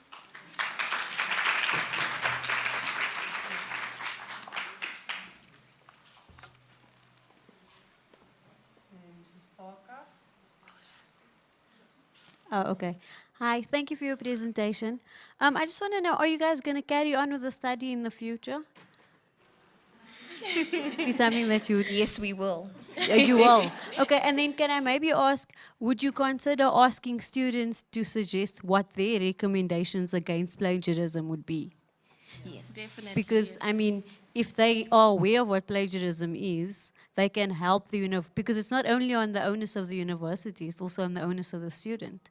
And I think recommendations from students to say, how can we go about avoiding you plagiarizing, you know, I think that would be very interesting to see, but well done. Thank you for your talk.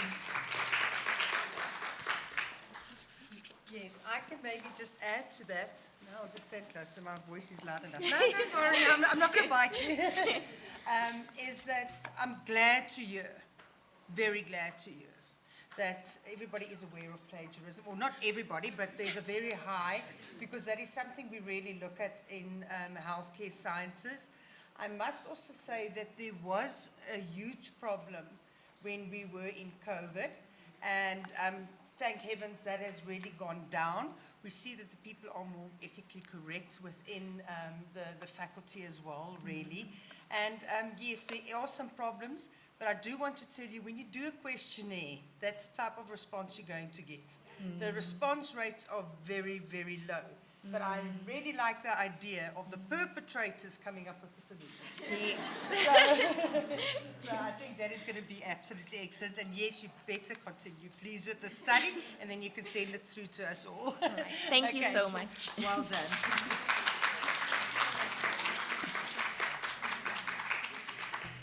Okay, our next speaker is Benito Swart, and the talk is Sexual and Gender Minorities in the South African Medical Curriculum.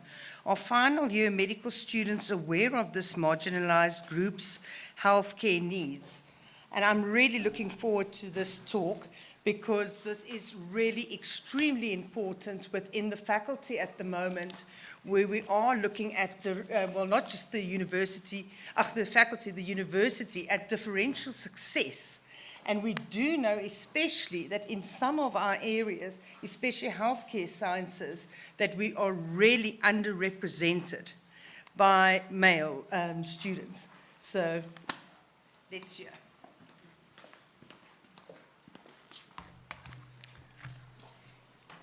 Good afternoon, everyone.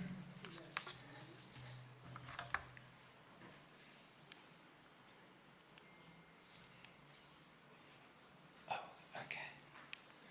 Sorry, just getting a hand of this. Good afternoon, everyone. My name is Benito Swart, as already introduced, and I'll just jump right in. Sexual and gender minorities in the medical curriculum. Are final year medical students aware of this marginalized group's healthcare needs? An introduction through legal aspects. South Africa is one of the most progressive legal frameworks globally. Section 9 of the Constitution of South Africa specifically prohibits against unfair discrimination on the basis of sexual orientation, gender, and more. Our research is at the intersection of fundamental human rights. And of note, healthcare practitioners can act as barriers to healthcare. Born free, killed by hate.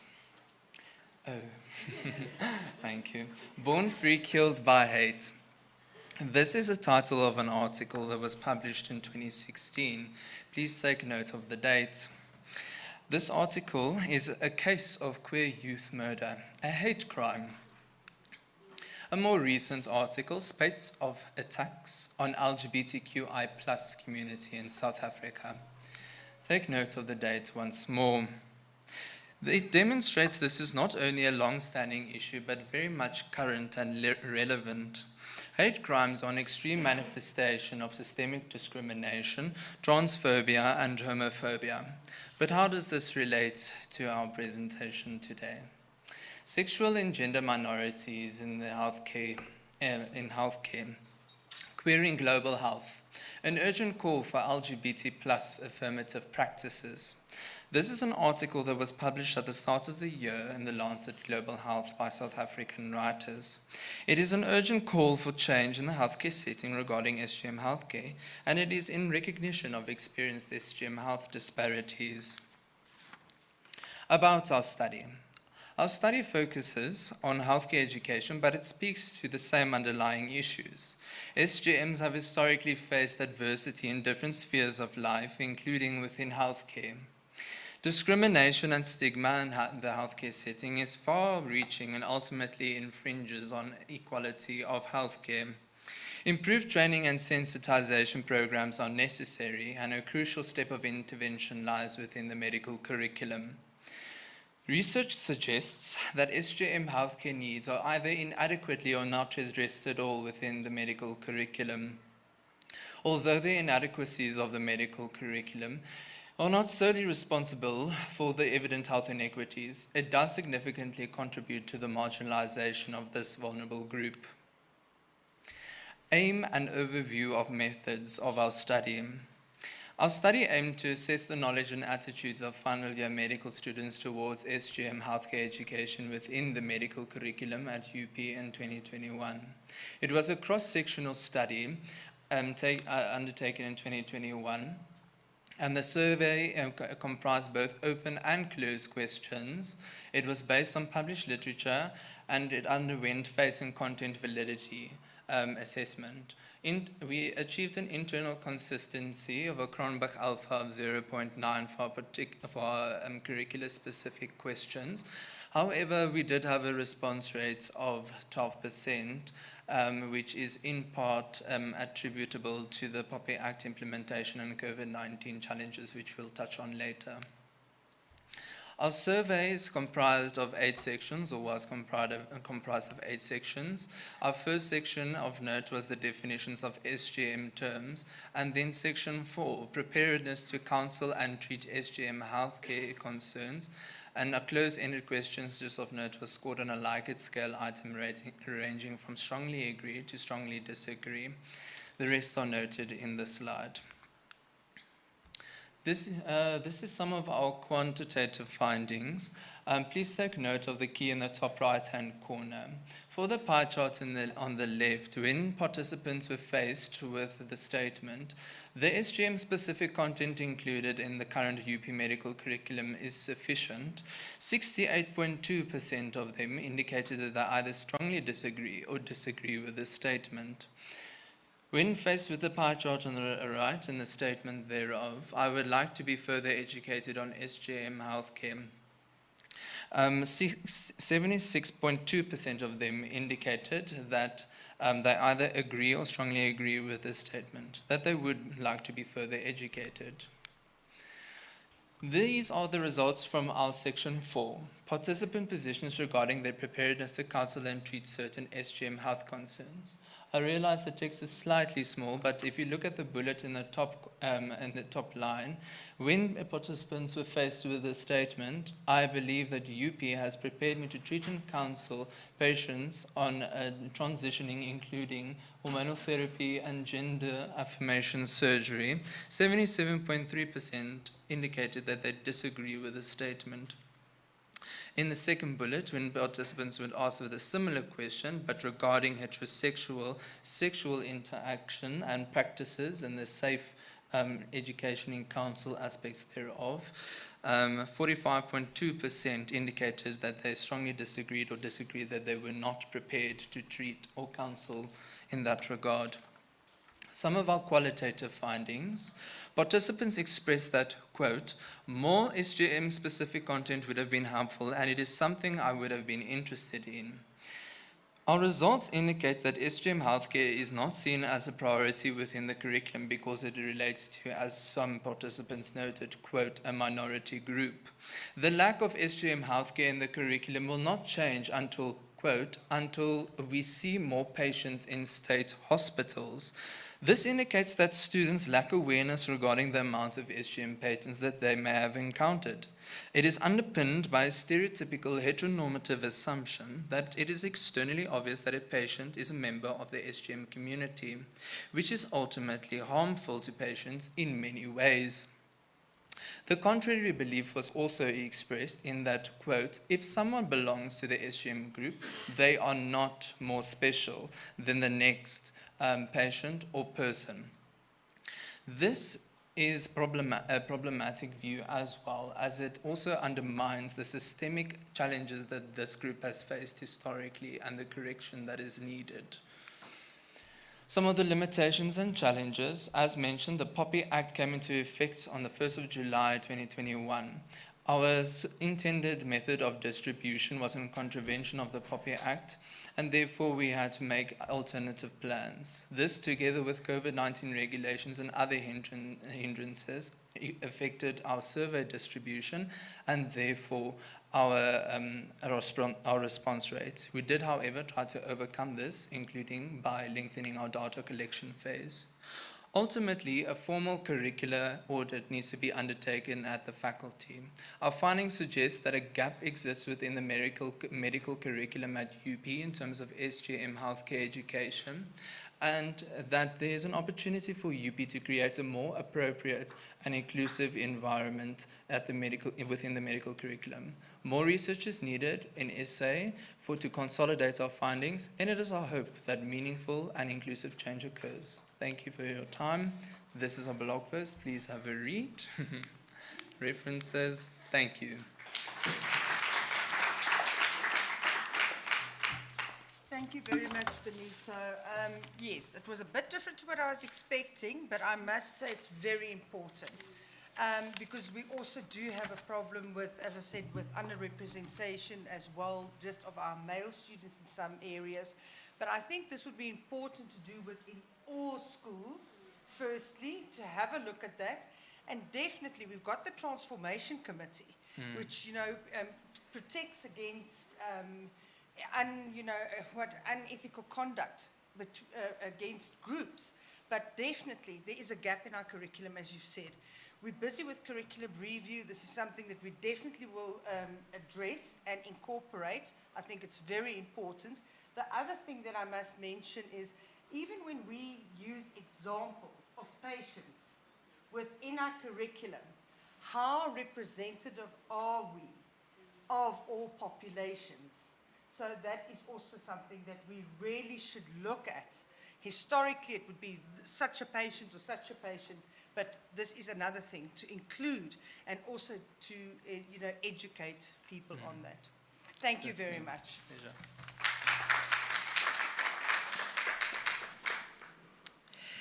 Our next speaker is Mr. Mabicha Muta, and will be speaking on developing a competency-based framework to standardize African traditional health knowledge and practices in South African nursing curriculum. Thank you.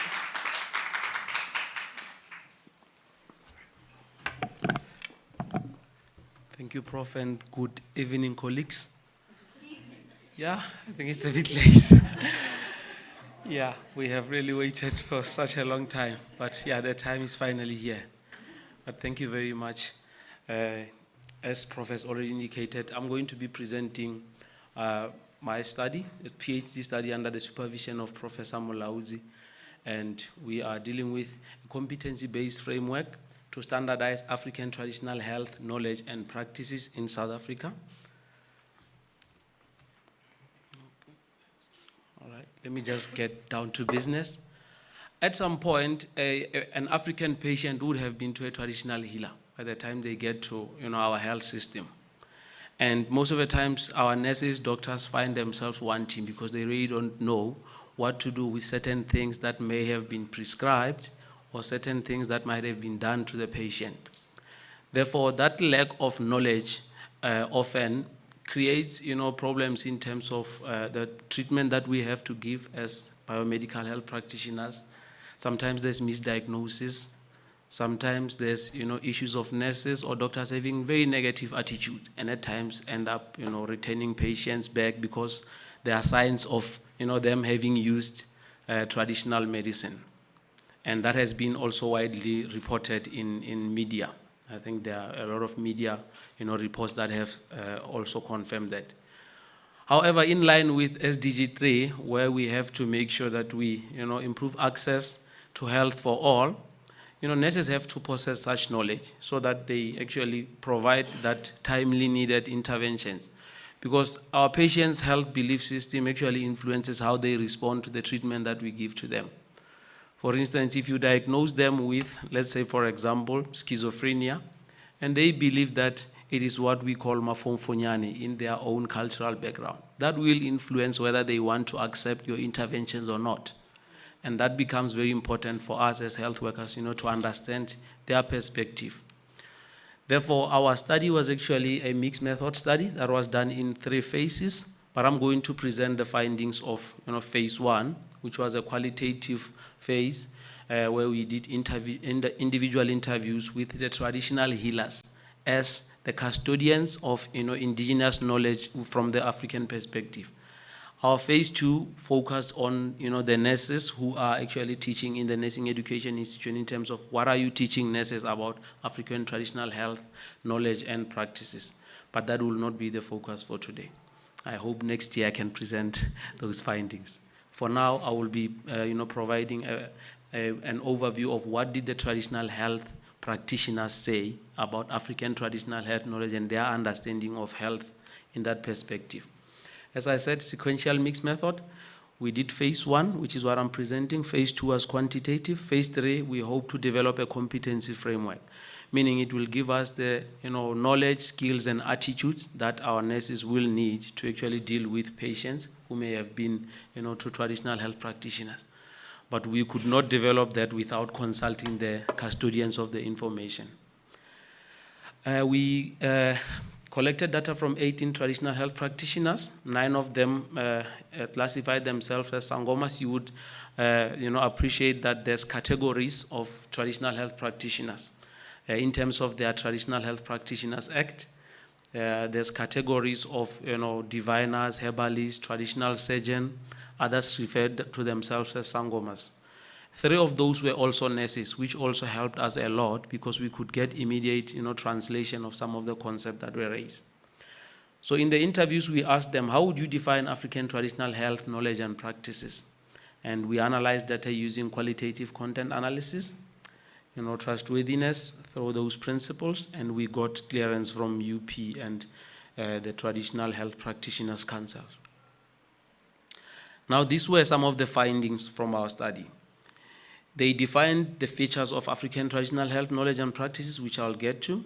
There are certain elements that have to be met for African traditional health knowledge and practices, certain challenges that they encounter, part of them being nurses. I'll get to that. There are certain competencies that they believe they have, and they actually gave their views on what nurses could be trained on about traditional health practice. So our first theme, how did they define African traditional health knowledge and practices? They say it is their way of life. As Africans, if you can look at one of the quotes there, they're saying, if you look at the world right now, everyone is doing things the Western way.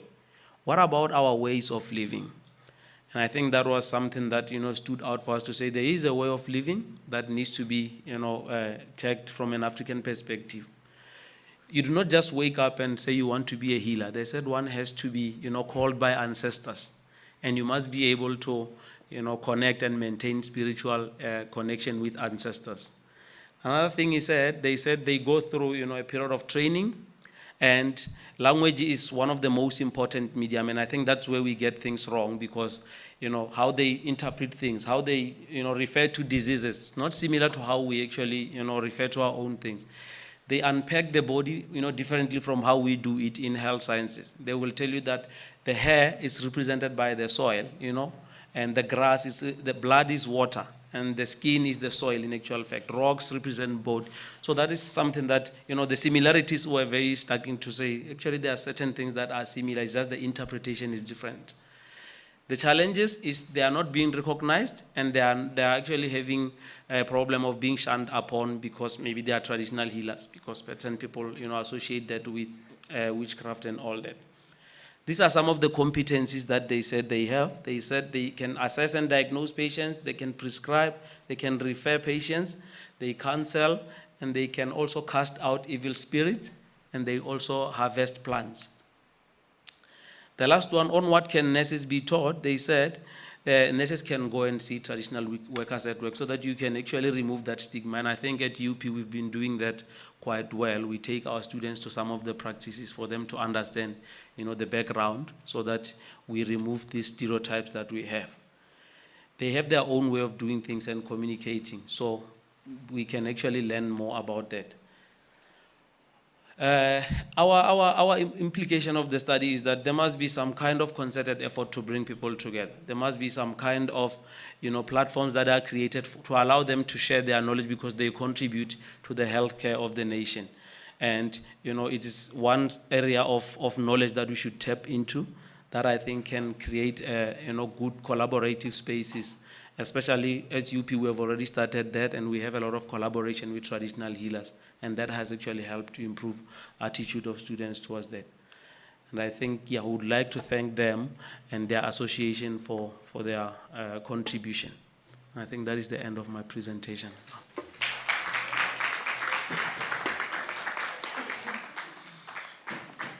Thank you very much. Are there any questions to Mr. Muta?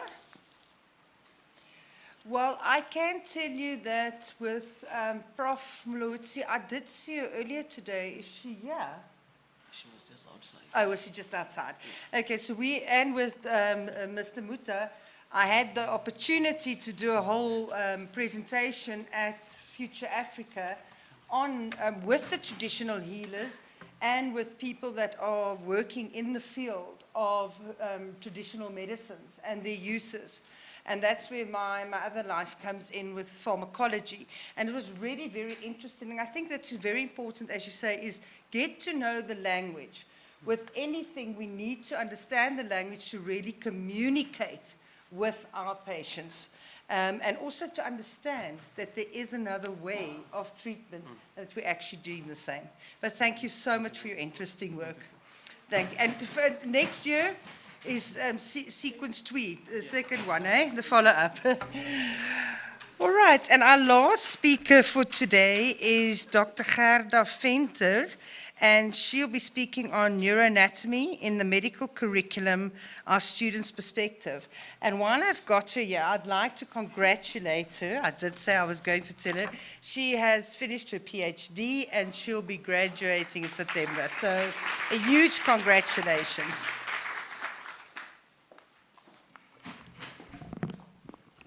Thank you, Madam Chair. Good afternoon, ladies and gentlemen. As mentioned, I'm Gerda Venter. I'm from the Department of Anatomy, and I've got an absolute passion for neuroanatomy and the teaching thereof. And say you made it yourself. Okay, I did. Human anatomy, including neuroanatomy, is regarded as a foundational subject in the medical curriculum. Our students experience a fear towards neuroanatomy at some point during their undergraduate medical training, and this can be attributed to the perception of neurosciences, their limited exposure to neuroanatomy, or even the teaching approaches used during their undergraduate medical curriculum. This then leads to a deficit in their basic anatomy knowledge and in turn inhibits the application of basic neuroanatomy in the clinical environment. This deficiency then leads to a lack of a theory-practice integration and could result in a general medical practitioner who lacks a sufficient level of applied theoretical knowledge.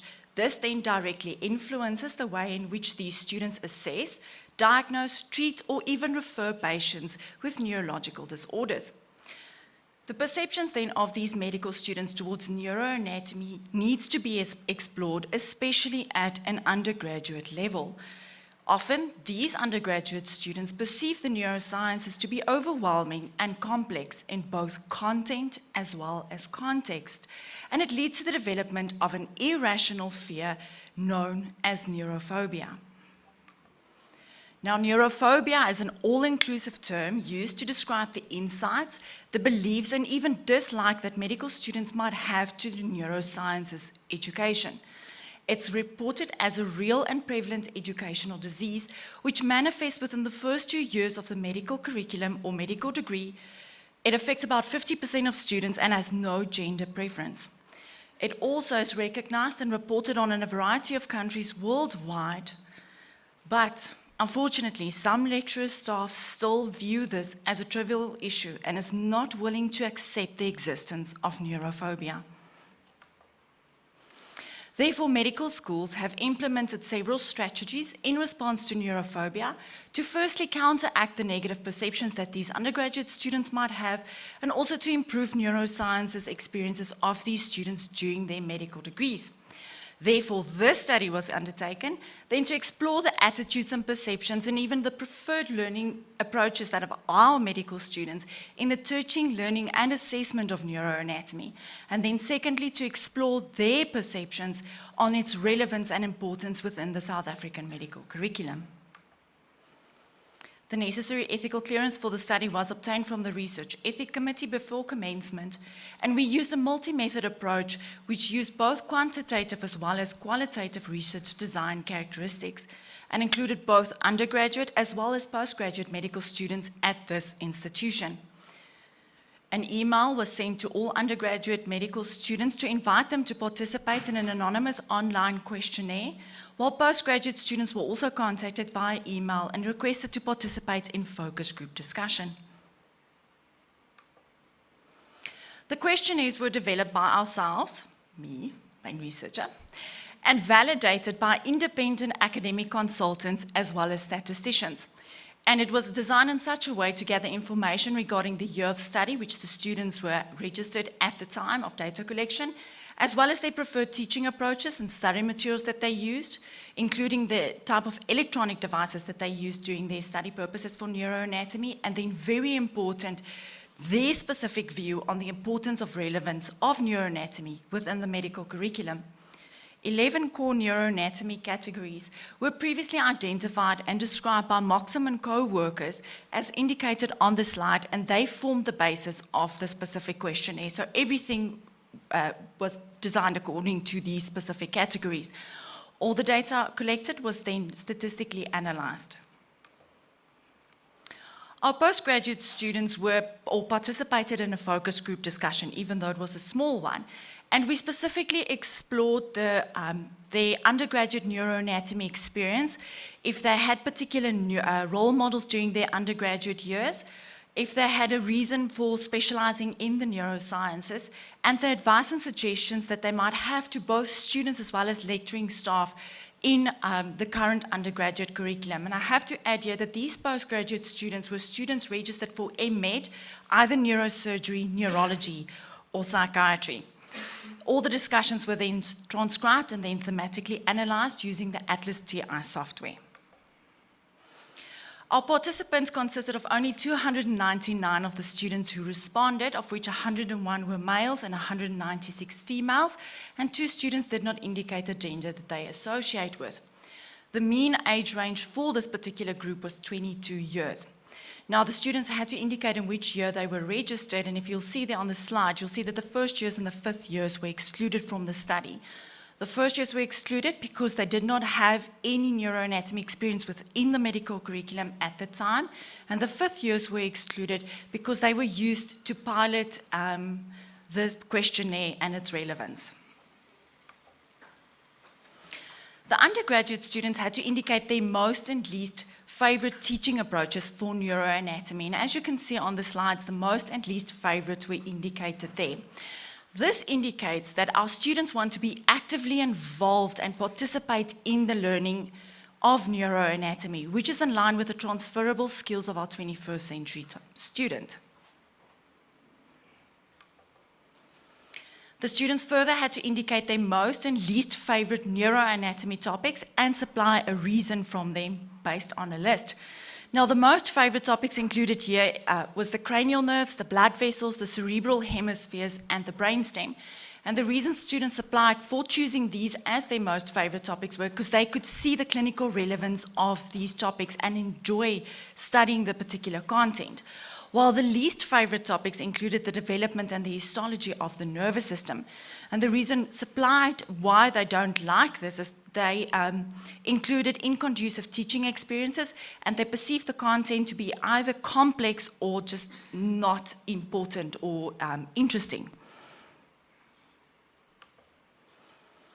They further had to indicate whether they agreed or disagreed with the relevance or importance of neuroanatomy within the medical curriculum. And I want to highlight these 4 statements, of which more than 80% of the students fully agreed with. I want to also highlight these 4 statements, with which more than 60% of the students fully disagreed with. This illustrates that our medical students do perceive neuroanatomy as interesting and important in their medical curriculum, but not as a standalone component. We can see that they understand the importance of neuroanatomy as a foundational subject or module within their curriculum and is needed for safe medical practice. Our postgraduate sample was really small and only consisted of 5 students, since there's a very small number of students who further specialize in the M-Meds in neurosciences. And very unfortunately, only 1 student had a specific positive role model here. So as our personal introspection and reflections, the question that we need to answer is, how can we modernize neuroanatomy, we as the lecturers? And first of all, we have to take a step back and realize that our students become neurophobic as they lack the theory-practice integration, especially if we separate our basic neurosciences from the clinical sciences. So neurophobia is a result of our teaching and our attitudes towards the content. So ladies and gentlemen, I ask myself, as a neuroanatomy lecturer, how can I modernize neuroanatomy and make it fun for my students? If you're in any way involved in the neurosciences, for the medical students at undergraduate levels, how can you make it fun and student-friendly and accessible to your students? So I want to conclude there, especially with this quote from Edward de Bono. And then my list of references is fairly long, so please send me an email and I'll gladly share all the references with you. Thank you.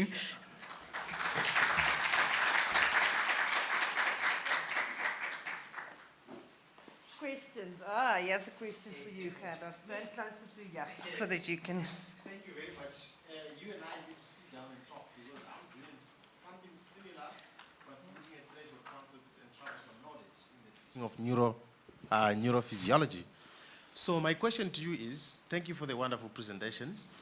Could there be some threshold concepts or troublesome knowledge in the neuroanatomy that could be limiting the epistemic access to neuroanatomy by students, or rather the development of you called it what, neurophobia, very interesting term there, in your anatomy students? Yes. I love the work done by Maxim and co-workers, which already started in 2008, where they looked at those 11 core neuroanatomy topics specifically, and based on that, we realized that I have to say, and I do say that with a smile, that we currently in UP, our curriculum address all those components very nicely, some to a lesser extent, but I know with our curriculum transform, we're working on that to include them. So I'm very happy currently with the stance of it, but we need more time. But every lecturer will tell you that we need more time with the students and the content. I think one solution is definitely gamification or escape room, because I mean, you in different formats can also then put the terminology. And I want to tell you that you've learned something new that other people don't. This term neurophobia is Gerda's. Okay, she coined this term, and now you've learned something new. So if somebody's going to ask you what it is, like Werner, when in between for the time savers or something, you'll know this answer in future at the next one. And I would like to hand back then to our the program director for this afternoon, Dr. Matabe, so that she can close off. But from my side, thank you to our international speaker and also to our speakers that presented orally. Thank you so much. Okay. I have a particular interest in nerves, so that was totally awesome. Thank you so much. So yeah, it is to me to bring to the close the end of the day. Thank you guys for staying behind. Thank you for the active engagement and participation. And I hope that you guys will be back again tomorrow. There's definitely more still happening here. And I think just with today's presentations, we can all be proud to be members of UP because I think amazing things are happening here. I think our leadership is really working hard to try and make sure that we are competing at very high levels and building skills within the faculty. So thank you so much. Drive home safely. And Prof, in closing, we got a little gift for you. Thank you for handling this last bit of the day for us. Thank you so much. All right, guys, cheers.